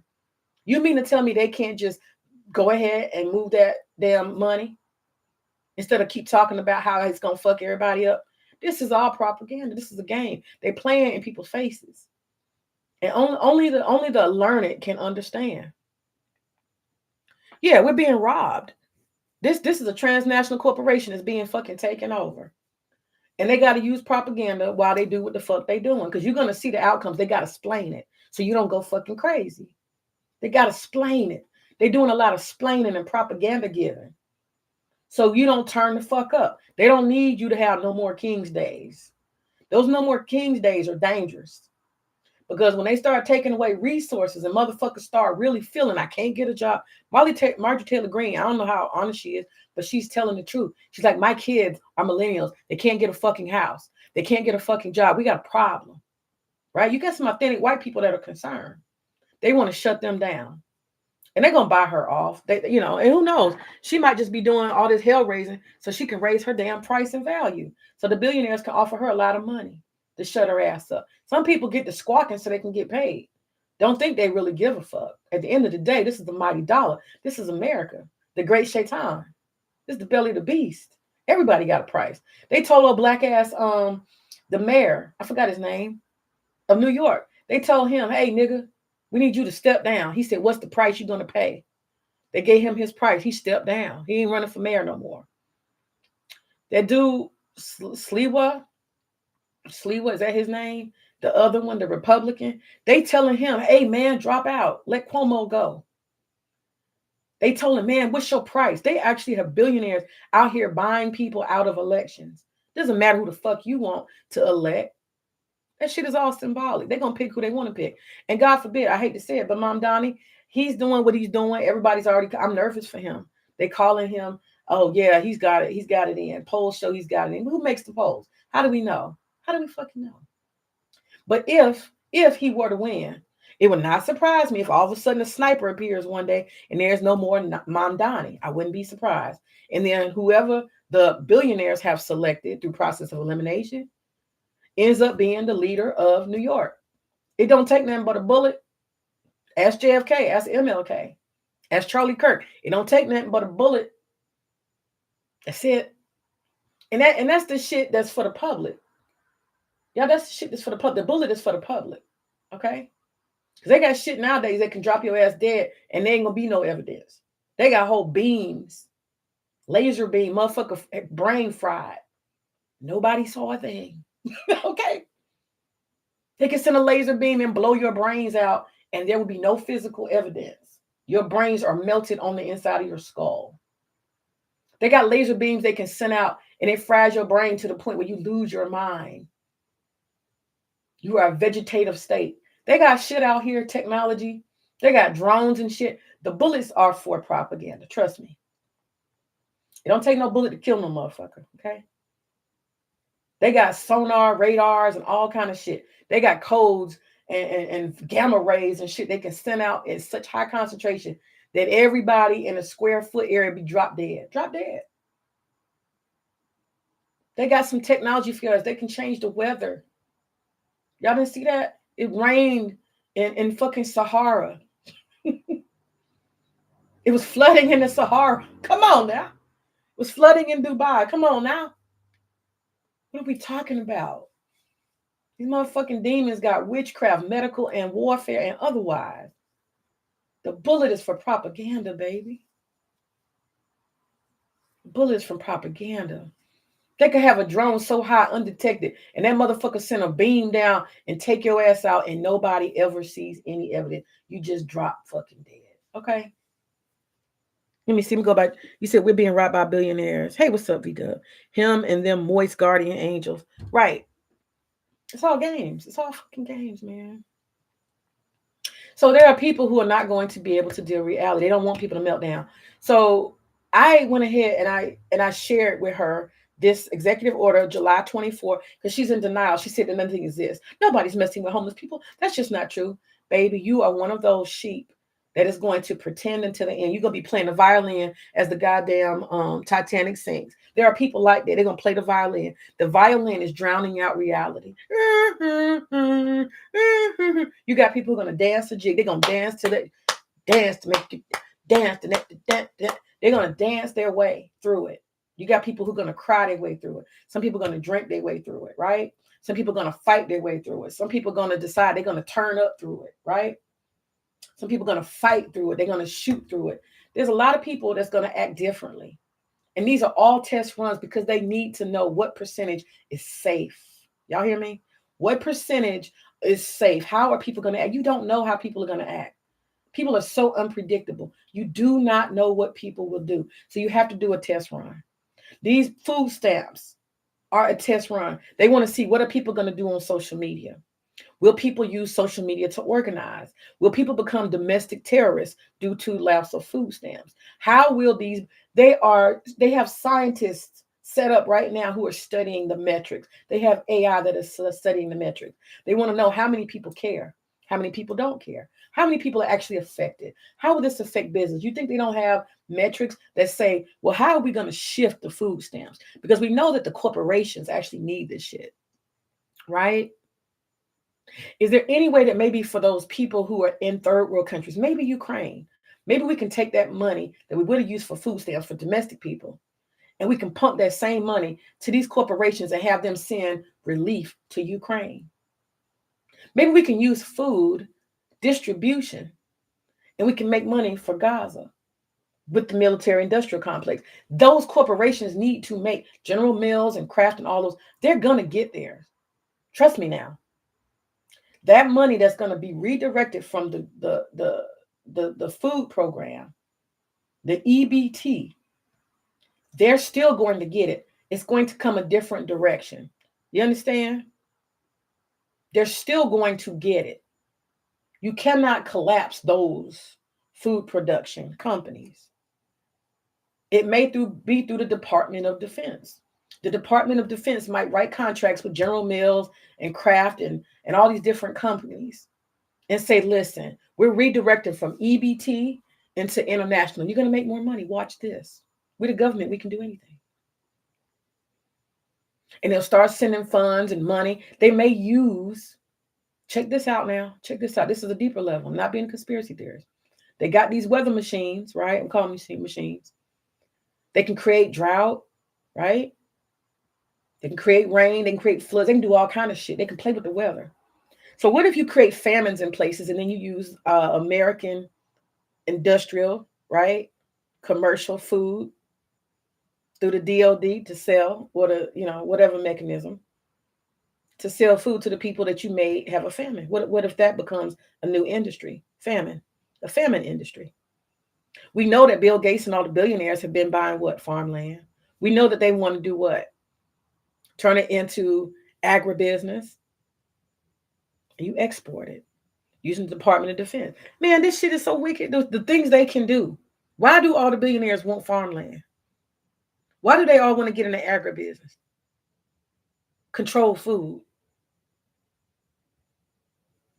They are running a test run. There's nothing in this God-given world that says them people can't just let that EBT fly like it's been flying. You want to put a stick in it. What's the narrative? What's the propaganda? We got a government shutdown. The Democrats and the Republicans are not participating in doing what they need to do for the American people. They're both failing us. Okay. You believe that shit if you want to. You can turn that shit on and off with a flick of a button. It's a matter of will. Okay. This is a test run. They want to see how motherfuckers gonna act. They want to see if people like JP are actually gonna run out in the street, go to that local grocery store and tear that bitch up. They want to know. They want to see a live time. Y'all, we got these pings on our phone. I'm not being a conspiracy theorist. I'm telling you what I know. They got these pings on your phone. You think that they may not use those pings to determine who was in the vicinity of raids?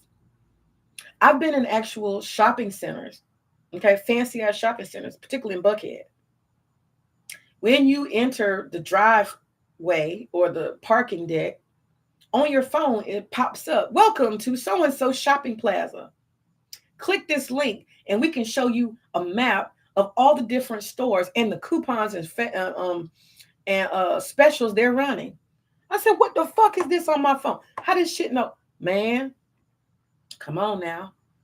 They say it's for marketing and branding and messaging. As soon as you come on their property, there's some places like there's some malls you go in. As soon as you walk in that bitch, it pings on your phone. Hey, welcome to so-and-so mall. I'm your personal assistant. You're like, oh shit. You got to pay for that, as a business. But I told my husband, he does these, my husband does these conventions. My husband travels all over the world, across the United States, and he collects vintage sportswear. He knows all the authentic shit. This is a very lucrative business, okay? Because if you go to these vintage shoe spots, I don't know if y'all ever seen some of the people that sell shoes and vintage sportswear. A lot of these people get very, very rich very, very quickly. Because you have these collectors out here that love this shit. They work for this shit. And predominantly you have Asian and white boys who have these collections and they want certain shit and they're willing to pay anything for it. Okay. Thousands of dollars for, Jordans from so-and-so year or whatever, certain size. My husband travels. When he travels, he tends to go to Asia a lot and California a lot. There's a connection there. And do vintage shopping. I have seen him sell some shit. I'd be like, did they really pay that? So he does these sports vintage conventions. And I mean, like a fucking Nirvana shirt, from the 80s. You can sell that shit for like $600. $600. It's crazy. There's shoes out here people pay $200-$300. My husband sometimes when he's at the convention he'll send me a picture and he'd be like, they paid $300 for this. I'm like, wow, okay, damn, I can't see it. I can't see it. They paid $600 for this. They paid $300 for this hat. I'm like, wow, wow, wow. But then white boys walk over with their money. They come in there with thousands. Some of them are collectors and some of them are resellers. You never know who these people are. They got specific things they're looking for. And when they fucking find it, they're willing to pay anything. They will break you off cash right then, right there. I love when my husband has conventions. I love it. I be like, ooh, I have something I want. That's why he like playing Santa Claus. Anyway, but my point of saying about the conventions is that I told him that one of the things that I think that he should do is get one of these machines. And what the machine does is as soon as people get within a certain proximity, you set the perimeters, right? You set the perimeters. It could be 5 feet, meaning they just walk past you or close to you, coming or going. Because these conventions, you have a whole lot of people. It's competitive. And I was telling my husband, maybe you can get a competitive edge because maybe people get within 5 feet of you or 10 feet of you. You can send out your signal and it pings on their phone, right? And it'll let them know that so and so is booth so and we're right here. And these are some of the things we've got. And you might, I was trying to give him some ideas of how to use technology to get, see if it ends up being a device that you can use to bring attention to yourself and stand out from all the other people. My husband always has the biggest setup. It's him and his partner. They always have the hugest setup. So that's always worked to his advantage anyway. They always buy a huge setup space. They set up from early in the morning until and they be the last motherfuckers to go because they take in stadium seats. They take in director chairs. They have lockers and shit. They set up like a whole, what do you call it?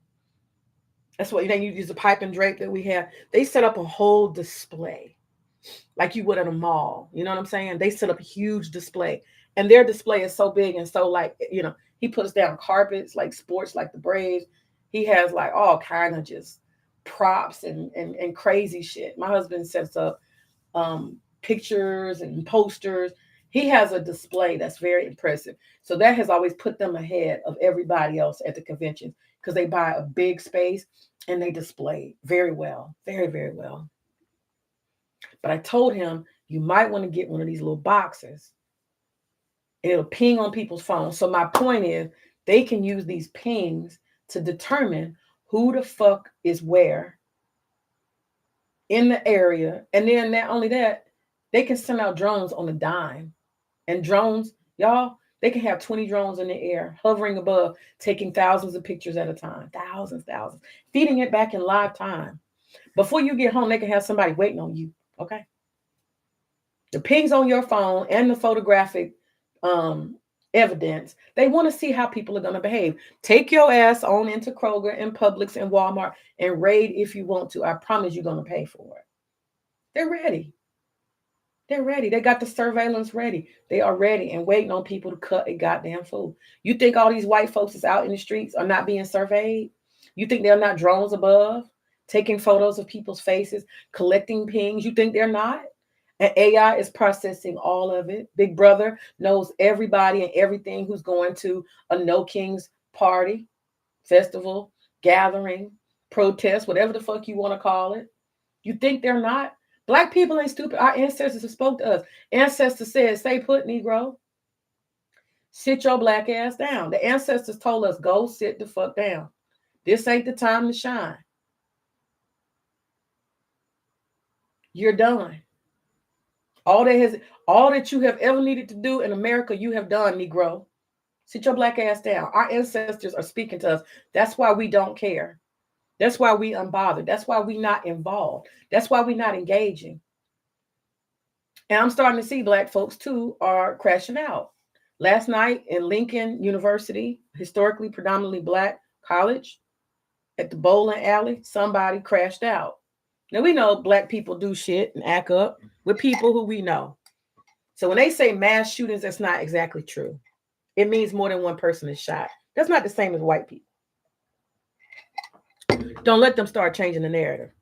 White men don't want to be alone in their evil. So now they starting to say anytime black person shoot more than one person's mass shooting. Bullshit. Bullshit. They trying to redefine terms and shit, trying to put mass shootings on black people. Don't try that. That was probably 5 niggas that had a bet at the bowling alley. Somebody got out of hand. They brought their cousin. Somebody got into a fight and they raggedy ass cousin shot the other 3 people who was trying to fight them. That's probably all that is. That ain't no mass shooting. Stop there. Stop your fucking lies and your propaganda. Niggas don't do mass shootings unless we trying to imitate white folks, but we don't do that. We do not do that. No black people just go out.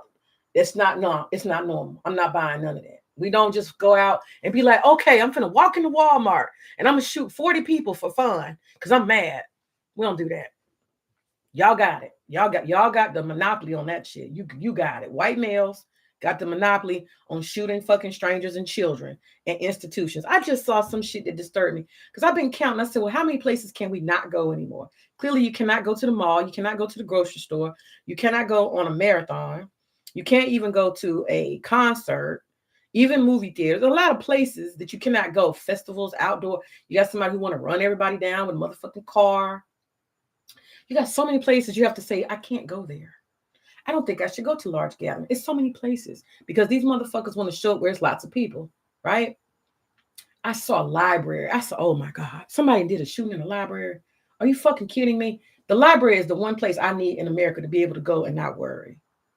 I hope they don't start shooting up libraries. Leave the library alone. They shooting up churches. They shooting up schools. Can y'all please leave the fucking library alone? I love the library. I'll be relaxed in the library. I swear to God.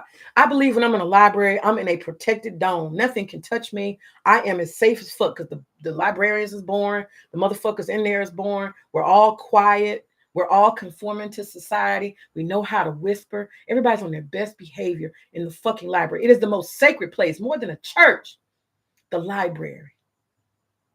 It is an institution of fucking order because the librarians say so. So if you start coming and shooting up the library, you have ruined my fucking life. I'm just saying.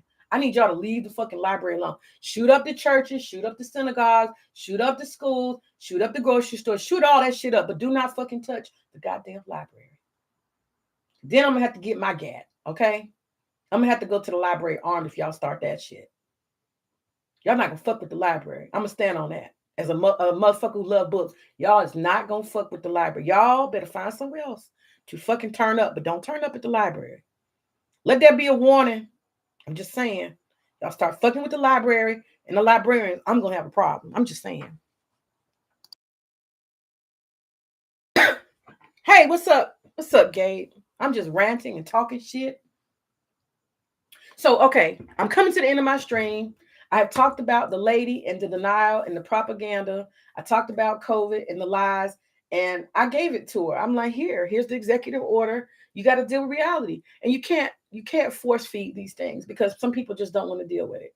But we have a transnational, multipolar world, transnational corporation that is, infusing its will over America. That's a fact. You got the 2025 plan. You have all these white people who are paranoid about the end of their race coming. It is inevitable. It is right upon us. The white people are going to be gone and they're doing the best they can. The white women don't want to have white babies anymore. They're all Singees for the white community. I don't know what to tell you. It's all culminating. They want the immigrants to go home. If I was an immigrant, I would go home because these people are going to get dangerous and mean. My husband just came back from Ireland.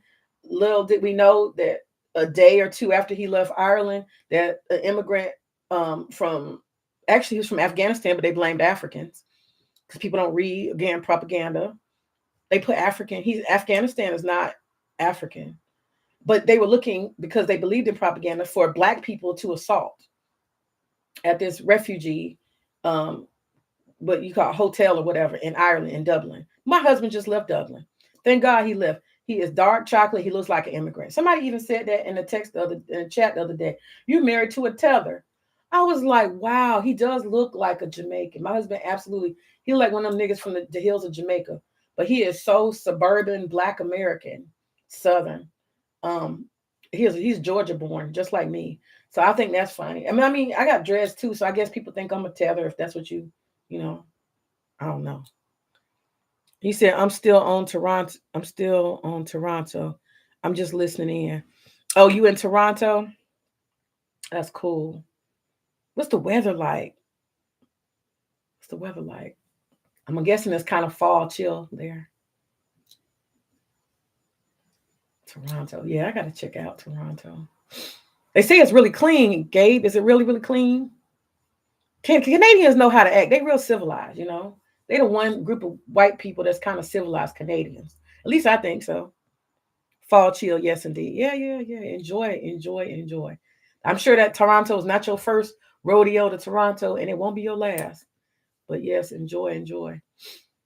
My husband was dancing hard as fuck last night. I was in there laughing at him. I was like, I wasn't laughing at him while he was in there. I was looking from a distance. I was laughing to myself. I was just like, hell no, he in there. I mean, he was. My husband was dancing for like that game you was talking about, Gabe. They had a halftime. And I think it was like Snoop Dogg and a whole bunch of people, whoever it was. My husband, you said ain't that clean? Toronto is a melting pot. It's like a baby New York and very tethery. But my husband was dancing his ass off.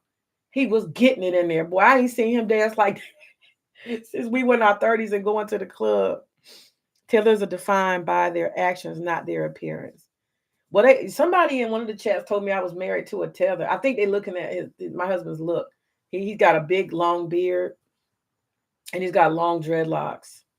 So he absolutely, when you see the pictures of the Rastafarians in the hills of Jamaica, he looked like their ass. He do. People always think they always for some reason think he's Jamaican. He got an energy about him. I could see them thinking he's a Jamaican.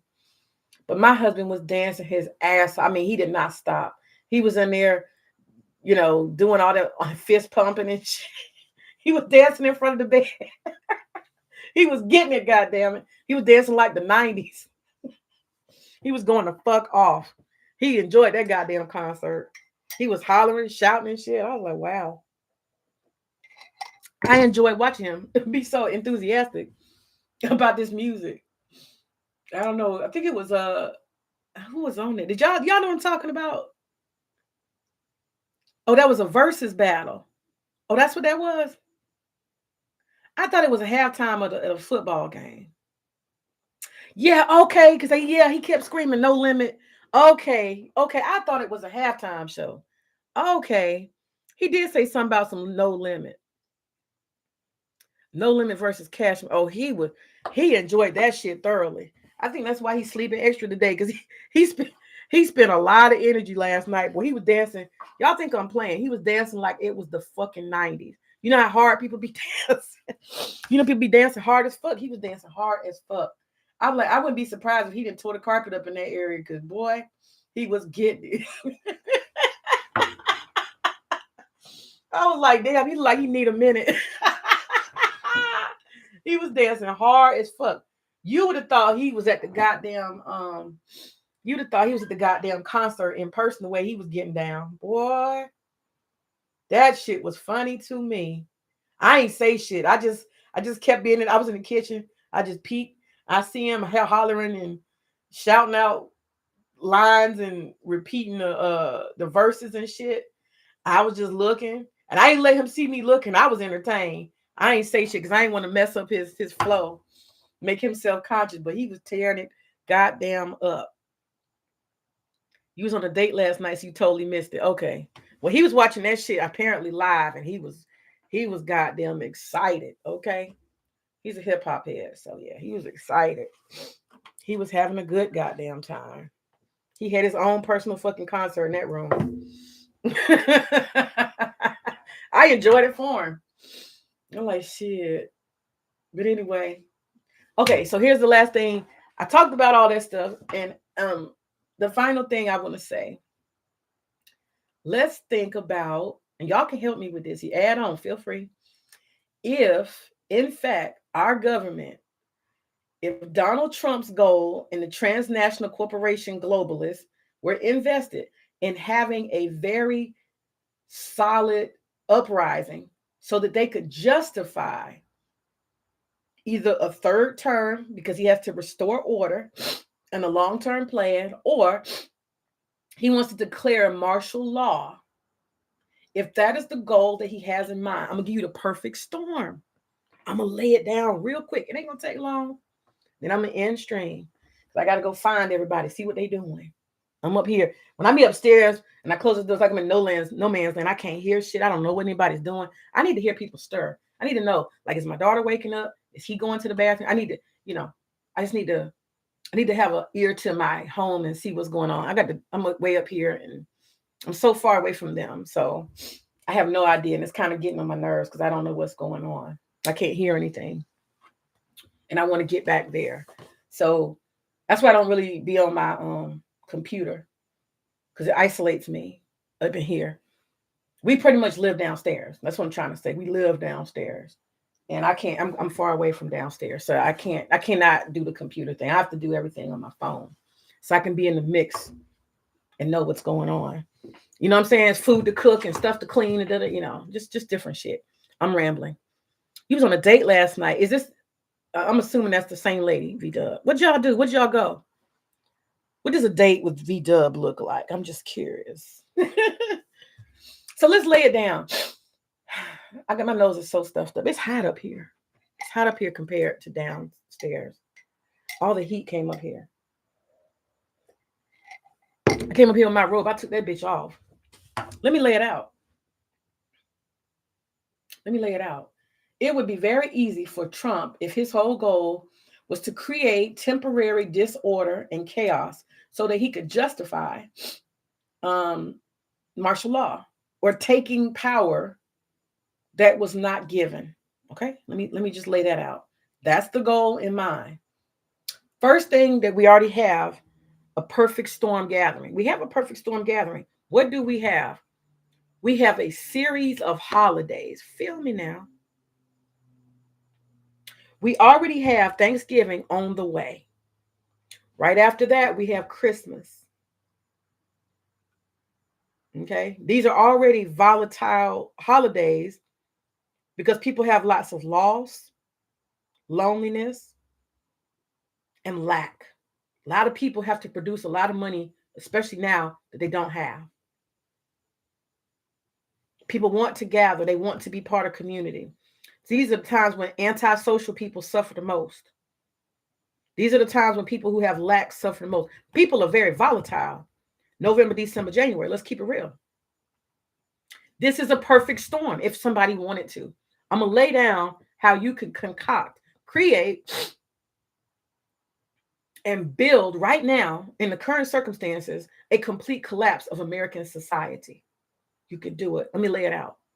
First step, the conditions are ripe. The holiday season, number one. I just said it. I just explained it. Number two, you put uncertainty under people with food stamps and public services. They don't know how they're going to pay their rent. They don't know how they're going to afford food, right? They don't know how they're going to afford gifts, Christmas, Thanksgiving.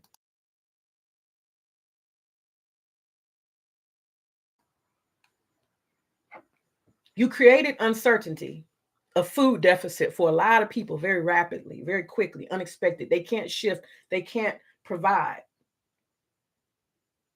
There's all the propaganda around that. The media is constantly, that's what you're going to, media got to do that, constantly blare. Oh no, government shutdown. We're going on 60 days. And in 60 days, this is going to happen. That's going to happen. Oh, the farmers. Oh, you have created chaos through propaganda. Keep talking about it. Keep churning it out. You have people like JP, all these people. They take my food stamps. I'm going to do this. I'm going to do that. You have the public start threatening the government. You have more uprising. People having protests locally, state level.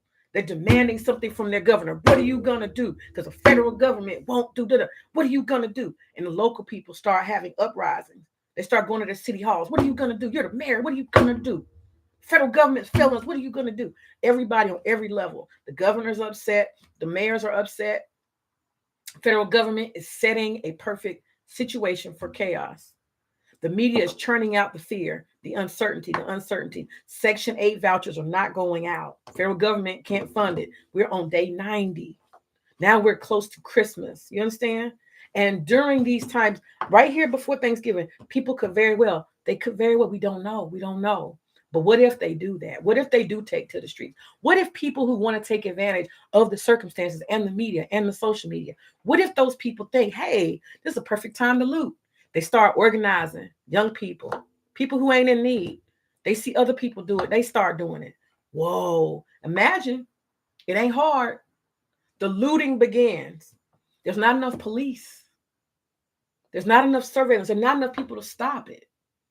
Then you got people on the alternative side, the far right. They want to take law and order into their own hands when they see looting. They want to run in like Kyle Rittenhouse. They want to run in with their guns. They want to run in and create order. We're co-policing communities. We're going to go into communities where there's unrest. The media is blaring all this. Oh, they're looting in Atlanta. They're looting in Chicago. The grocery stores, the Walmarts. People are just taking things. Then you got your vigilantes, your alt-right.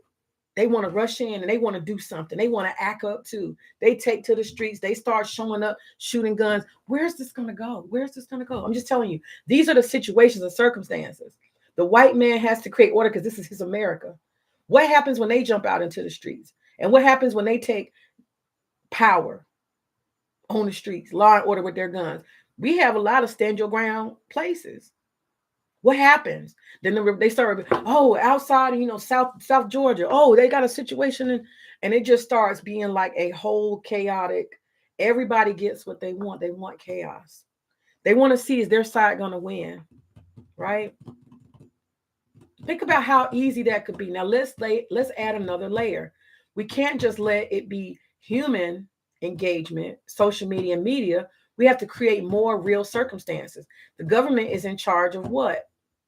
Maintaining the order of the infrastructure and power grids, right? To some extent. They have a responsibility to intervene when there are what? Power outages through FEMA, right?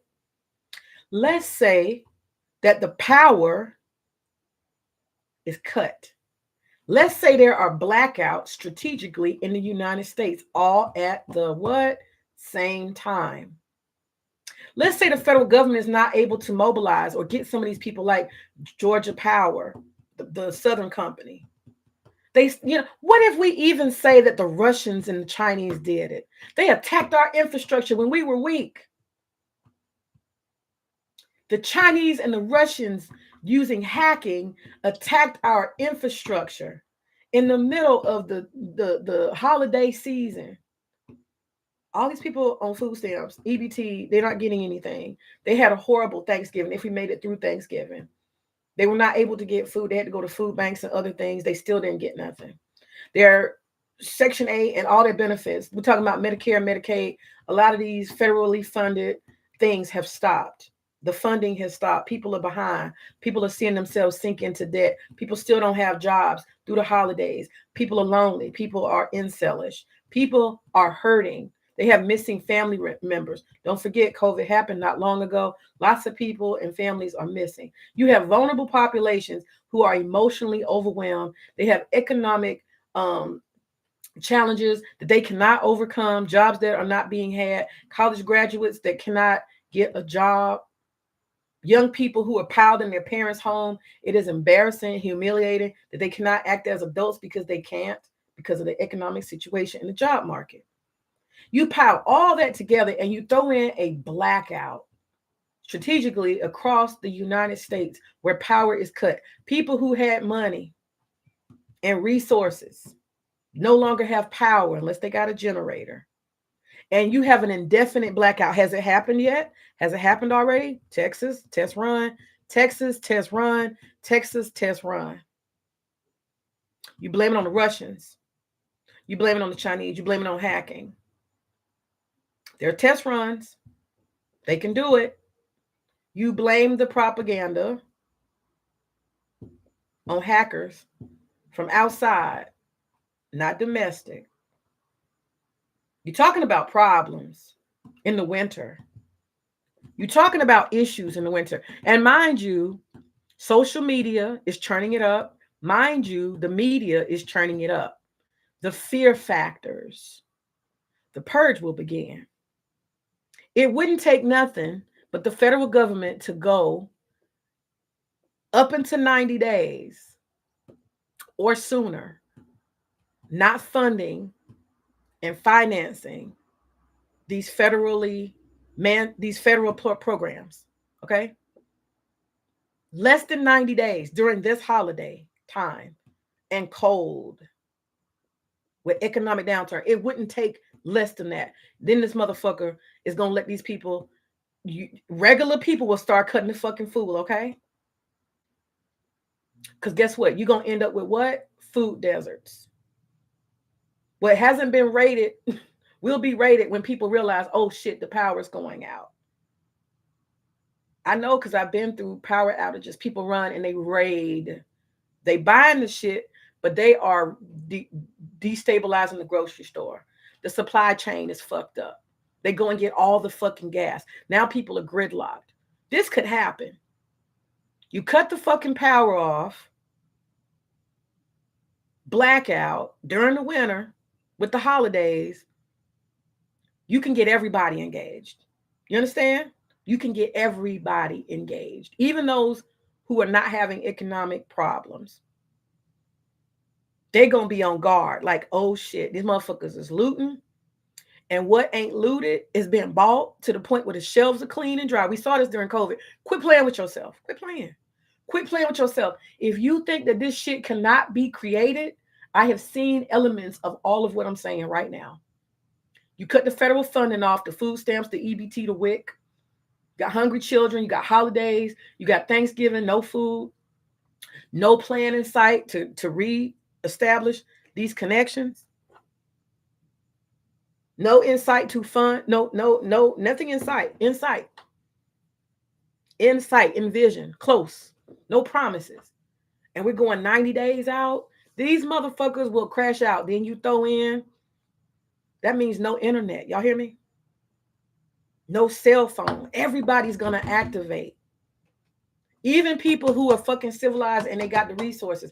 You turn that motherfucking power off. The power grid goes out. Even those who it ain't went out for, they're going to respond. Take the whole Northeast, New York, New Jersey, Baltimore, Vermont, all them motherfuckers on the same power grid. Blackout. Those who ain't activated are gonna fucking activate. They're gonna go out, buy gas. Y'all know how hard it is to replenish gas once everybody goes and buys all the gas? How hard it is to get that chain of the supply chain back up? Oh shit. Oh man, New York, the power has been out for 2 days. Oh shit. What if that happens in Georgia? Let's go get gas. Fill all your cars up, even the ones that don't work. We do it every fucking winter in Atlanta. We get a little ice on the road. I've seen this shit over and over again. This is why I became a stockpiler, because I'm tired of this cycle. I stockpile beans, everything, vegetables, frozen stuff. And I got something past frozen. If the goddamn power goes out, which it will, but usually it doesn't go out for more than 2 days, so I can save my freezer. I got rice. I got this, that. I got my own water supply in my backyard, right? I'm building a brick oven grill up there in my corner later on next year, early next year. So I can have an outdoor cooking method. I actually have what you call a slate Native American oven. Well, it's not an oven, but it's a system. You put this big ass slab and a fire underneath it, and it cooks like a griddle. I got that. I've been had that. I take it to camping. So I know how to cook outdoors like a civilized person. I know how to do that. I can do that in my backyard. So I'm not a prepper, but I'm prepared. Let me put it that way. I'm prepared. I got all kind of seeds and shit. I buy in bulk. I'm a prepared bitch. I got water supply. I got everything I need. I don't have no oxygen tanks and shit. So I can't sit here and be like, yeah, I got a bunker. I ain't got no goddamn bunker. I got a garden, and as of this week, I'm gonna learn how to do some canning because my garden is growing more than I can fucking store. I just bought a brand new freezer. My husband just bought us a brand new freezer, and I got that bitch stocked full. And the garden is still producing and ain't done. So I'm gonna have to start canning. And I can take some pictures and show y'all above my refrigerator. I started taking and buying stuff at a cent, all kind of sauces and different shit. So I'm stockpiled. I'm ready for whatever. I got boxes and boxes of flour, sugar. I've been buying bulk, And you don't buy too much because food has to be used. But I'm ready. But imagine all of that line up, y'all. All of that line up. Even the people, let me see, let me read. You said, she took me to Cheddar's and bought my food and drinks. Okay. We spoke till about 2 a.m. and went home. Y'all hung out. I sent her everything she spent to her Apple Pay. Oh, see, that's sexy. That's sexy. That's sexy. I like that. I know when women test men. See, that's some winning shit right there. That's some winning shit. Yeah. When I was dating my husband, I insisted that I pay my part. I was like, no, I pay my part. He insisted, no, I'm going. No, brother. I want you to earn the right to pay for my food.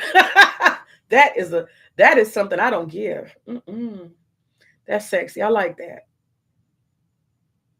I like that. And I don't know I don't have a science for that. Some people, the power dynamics, this and that, the male, female, this and that.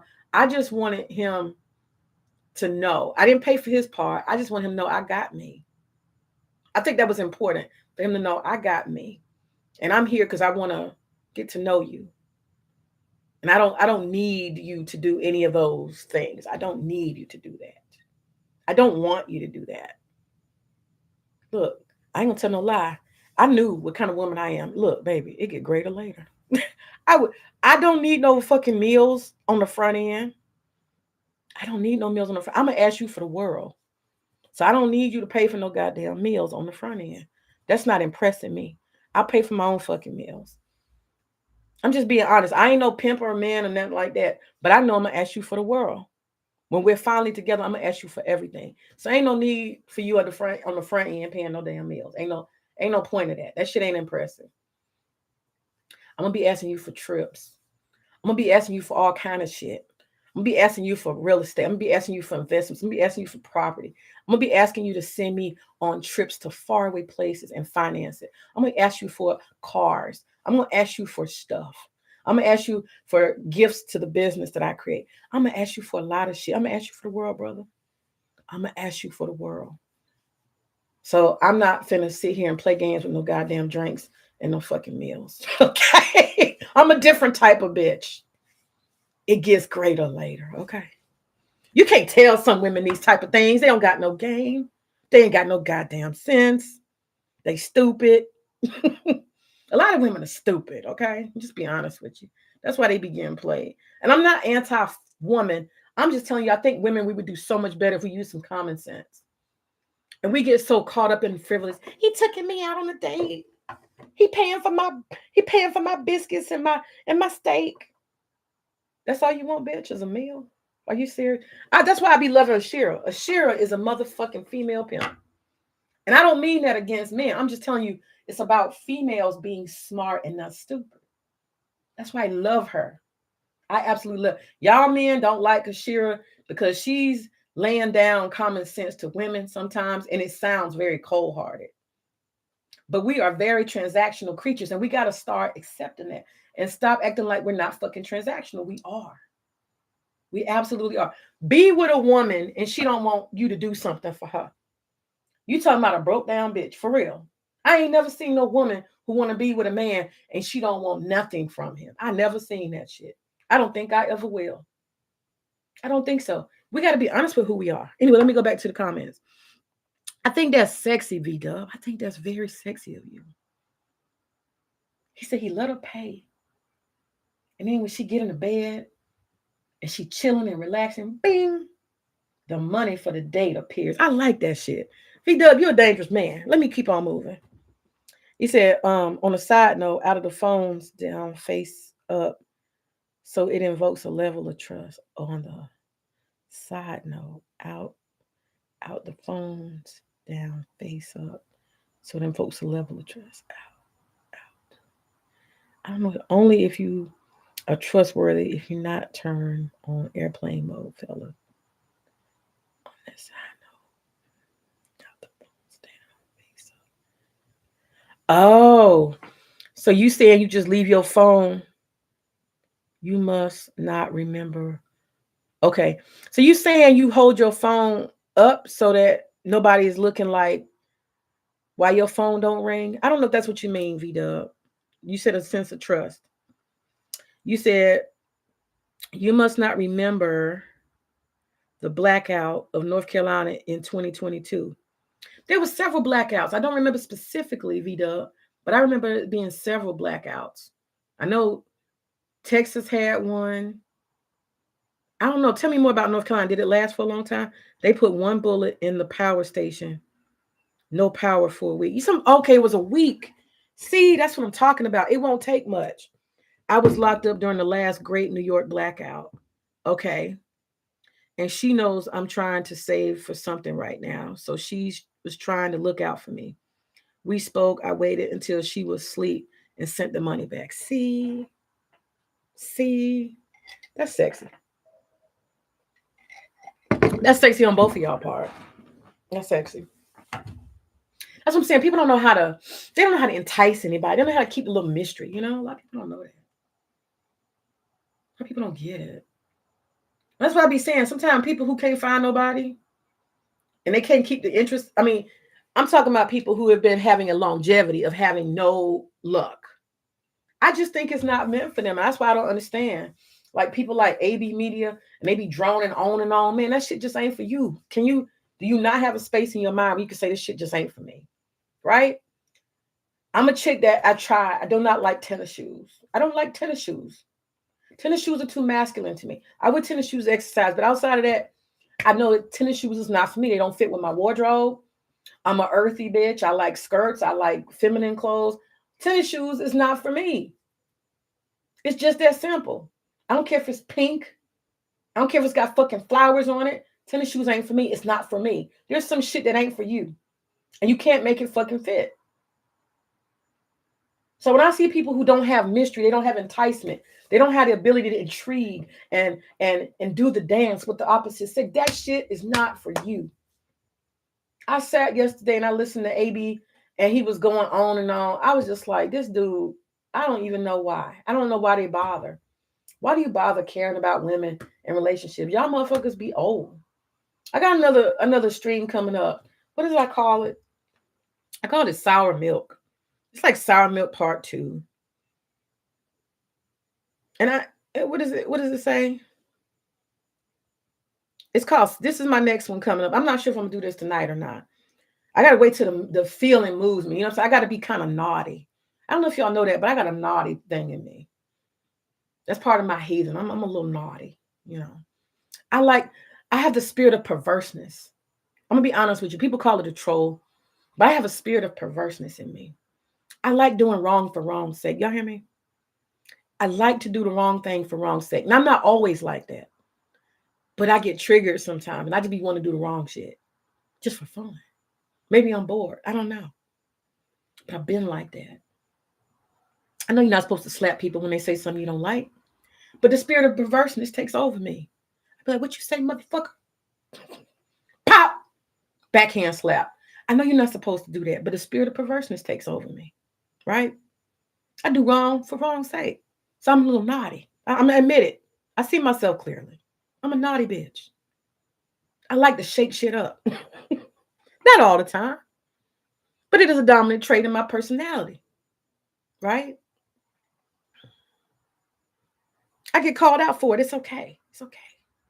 But this is a topic. It's called spoiled milk. I got to wait for the spirit of perversion to take over me before I do it. Because I want to have fun with it. I want to get a drink. My newest drink is White Russian. I really like it. It's cool. It's smooth. It's coffee. It's chill. Right? It's brown like me. It's got ice floating. I like it. A little dab of white. A lot like me. I like White Russians. They get me where I need to be. Anyway, this is called spoiled milk. Failing to play in your life and picky for no reason. No longer fresh. No longer youthful. It's got a big ass cup of milk. It's called spoiled milk. That's my next one. That's my next stream. Okay, I'm getting real nervous because I don't know what's going on downstairs and I need to go. Because I'm starting to get fidgety. And I'm starting to ramble. And that's because I need to go. These are my female woman mother instincts. I gotta go. Let me read these last comments. But y'all see, am I lying? All of this shit, we've seen precedents how this could layer. Right now, with the food stamps and the federal government 90 days in, they could very well create all these things. They could turn it up and people would be roving, people would be defending themselves, people would be up in arms, people would be full of fear. Those who should not be affected will feel the need to be affected. It could really go left, y'all. People raiding and roving. People feel like shit. I can take out, the police are busy. The emergency vehicles and all the people is going wild. Imagine 9/11. Some of this shit, locally we saw with 9/11. People rushing everywhere to save something, but they don't know what it is because they don't know where it's located. Chaos everywhere. Hot spots all over the city, like whack-a-mole, pop up here, something pop up there. These crazy ass roaming Generation Z teenagers, these motherfuckers crazy. You think they're not going to take advantage? It wouldn't take much. You hear me? It would not take much. Declare state of emergency. That would require all people to go into their homes like we had to during lockdown. We already have that experiment ran. It could be mandated from the state. We are in a state of emergency. We are in a state of emergency. We are declaring the National Guard to be, you understand? It wouldn't be hard. Trump could give an executive order. They got that.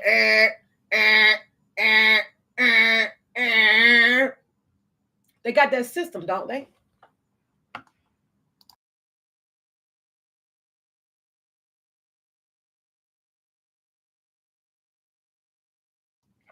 Didn't they just revamp that system? The national, I'm sorry, I'm coughing. Hold on.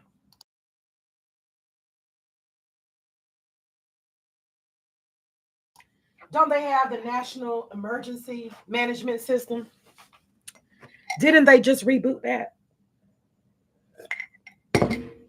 I said, I hurt my throat. I'm about to end the live anyway. They just created, no, not recreated, reinvigorated the National Emergency Management System. They did. So they could very well tell everybody through that system, we have lockdown and curfews. Trump has declared martial law. Come on now. This is not hard. This is not hard. This would be the most important time to implement such a thing. A government shutdown, federal funding is stopped, paused with no end in sight, winter season holidays, people's emotions running high, people feeling insecurity and destabilization, people running full on fear, along with the media fanning the flames of fear. This is a perfect storm right here, right now. There's no better time to run this experiment and see what people do. A lot of people have already identified themselves. They're on social media telling folk what they're going to do, how they're going to respond. You think they're not paying attention? You think they're not taking names and going to kick asses later? Come on now. I'm not afraid of these motherfuckers. I'm a watcher. That's what I am. I'm a watcher. I just be watching shit. I got opinions and shit, but the activist in me already told me it's a game fucking over, okay? These transnational corporations and billionaires, they are not about to submit to none of us, collectively, individually, or otherwise. They are not. Their plans are already in motion. They are going to win every way along the way, okay? And my expectation is that they are going to absolutely start redirecting public welfare type programs to somewhere else. They're going to use that to leverage other countries. That's what I believe.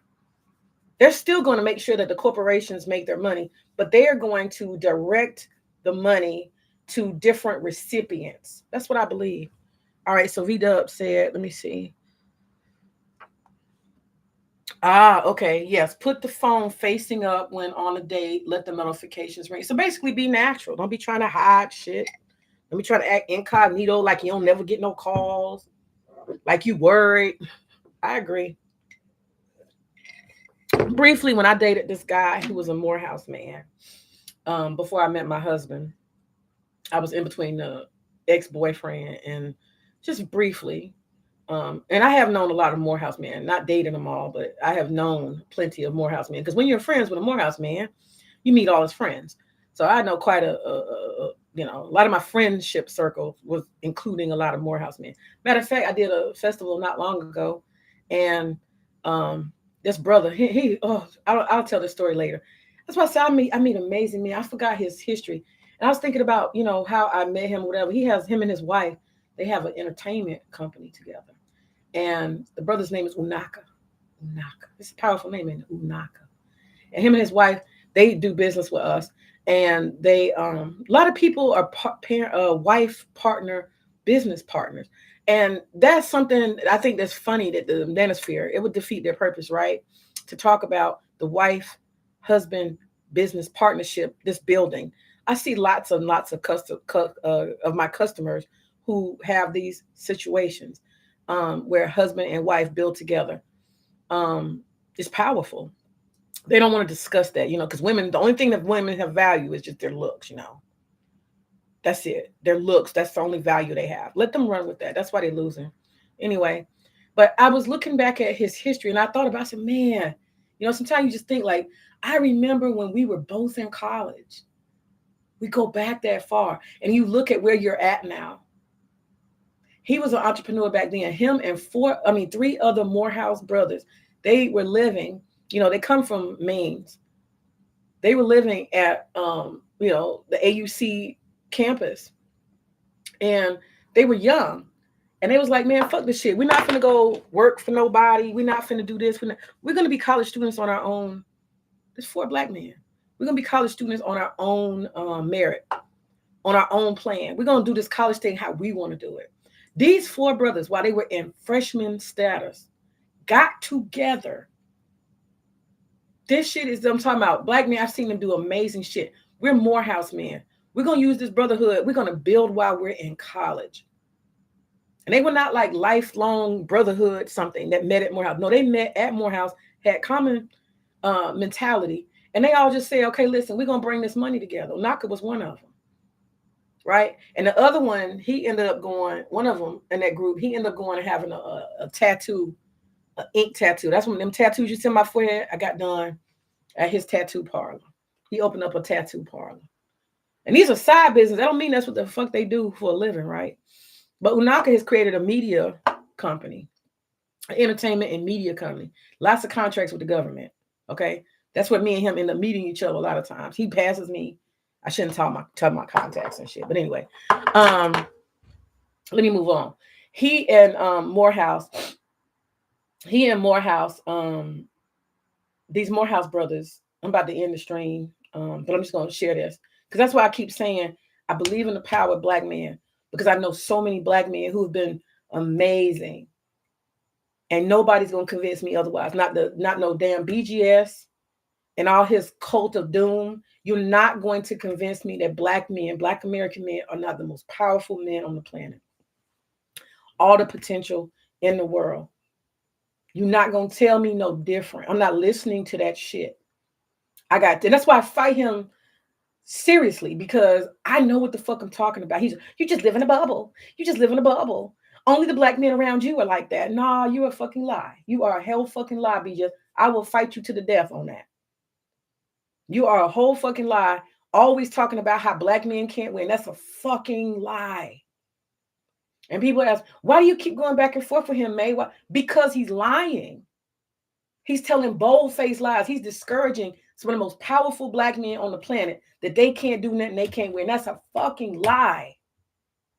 I know what I'm talking about. It's not a fucking bubble. I can't stand that shit. He drives me crazy with that. He got these niggas convinced, and it's wrong. It's fucking wrong. Heal these brothers. Make them understand they can build. Heal these brothers. Help them understand they can overcome. Heal these brothers. Help them. A lot of them are on the fucking decline. A lot of them are losing. But they don't have to be losing on the level they're losing. They ain't going to lose. Let me just stop. I'm going to just stop there. I'm just fucking stop. They don't have to lose on the level you pushing them to, is my point. You ain't got to sell them propaganda and lies about how great they are. Tell them they're kings and shit. I'm not saying that. Let me stop. I'm just going to stop right there. Let me just stop. Because I get all emotional. I'm not doing that this one. I'm not doing that. I'm not giving BGS none of my energy. Fuck that shit. Let me move on. Talk about the brothers. The beautiful brothers of Morehouse. These four brothers. BGS. Ooh. These four brothers from Morehouse, they got together during their freshman years. These brothers sat. I wish I could have been a fly on the wall. I'm sure it was a beautiful thing. And they sat and they said, we're gonna do this college thing on our own level. They opened up a pizzeria. They put their money and their minds together, right? Someone's going to school for business management or whatever. They're still going to school. They became entrepreneurs their freshman year. They found them a building. They bought the ovens. I'm gonna ask Unaka to maybe tell his story one day. I want to know the details. I want to talk to him about this. I got his wife's, contact, but I try to work with her because you always want to keep those boundaries a little bit. And when we have couple business, we always do that. The men deal with the men, the women deal with the women, just to keep the business straight. That's just professionalism. But I may ask her, or maybe there's a bookstore I'm associated with. I may ask him to come and talk to some young men about his journey, and maybe that's how I could hear his story, because his story needs to be told. 4 entrepreneurs came out of that, Now, some people can say, well, they're automatically going to be great because they come from certain backgrounds. They were going to be good anyway, whatever. I don't know. But I'm just telling you, I actually witnessed these brothers open up a pizzeria. And y'all, I tell you, they opened up a pizzeria right there in the Black community in a dilapidated, poverty, low income area. They created jobs for other Morehouse men. They set themselves up as leaders in the community. They was walking it while they was talking it. They managed that. They made profit. Y'all, that business was fucking good. They always had a line. They always had like orders. That pizza was in high demand. I don't know whose pizza ingredients and pizza recipe they followed. But when I tell you that was that good ass greasy Brooklyn pizza from New York, it was the most authentic Atlanta has ever seen. Son's Pizza was in high fucking demand. And it was sitting right there in the middle of the AU Center. And with Black economics, How could you fail? Everybody was eating Son's Pizza. Everybody was eating Son's Pizza. There was a place called Stiegel's. Y'all familiar with Stiegel's? That was a black-owned mom and pops set up right there on the AUC. That was there too. But Stiegel's had been their only kind of go-to. And I think there was a Domino's Pizza down the street. But they opened up Son's Pizza and they did an amazing thing in the community. They showed transformation, how the college students could come as black men and bring something in brotherhood for the community to enjoy. And at that time, I was living in the West End. The West End was very close. And I would order Son's Pizza. Man, I was addicted to Son's Pizza. I would like to say that one of these rolls on my left side came from Son's Pizza. Okay. That shit was good. It was greasy. It was the best fucking pizza I ever had to this day in Atlanta. And guess what? It was black men who built it. And so these brothers continued to have Son's Pizza and thrive in that area. They did. And they all graduated. And they all had to go on and do different things. And so naturally, the business had to fade. It had to fade. They couldn't manage it. They had bigger fish to fry. These are Morehouse men graduates, right? So I think they kept it up a couple of years after they graduated. But we got 6 at least good fucking years of Son's Pizza. Ashe. That's it. That's all I got to say. I'm ready to go downstairs and see what my family's doing. Ashe. Peace.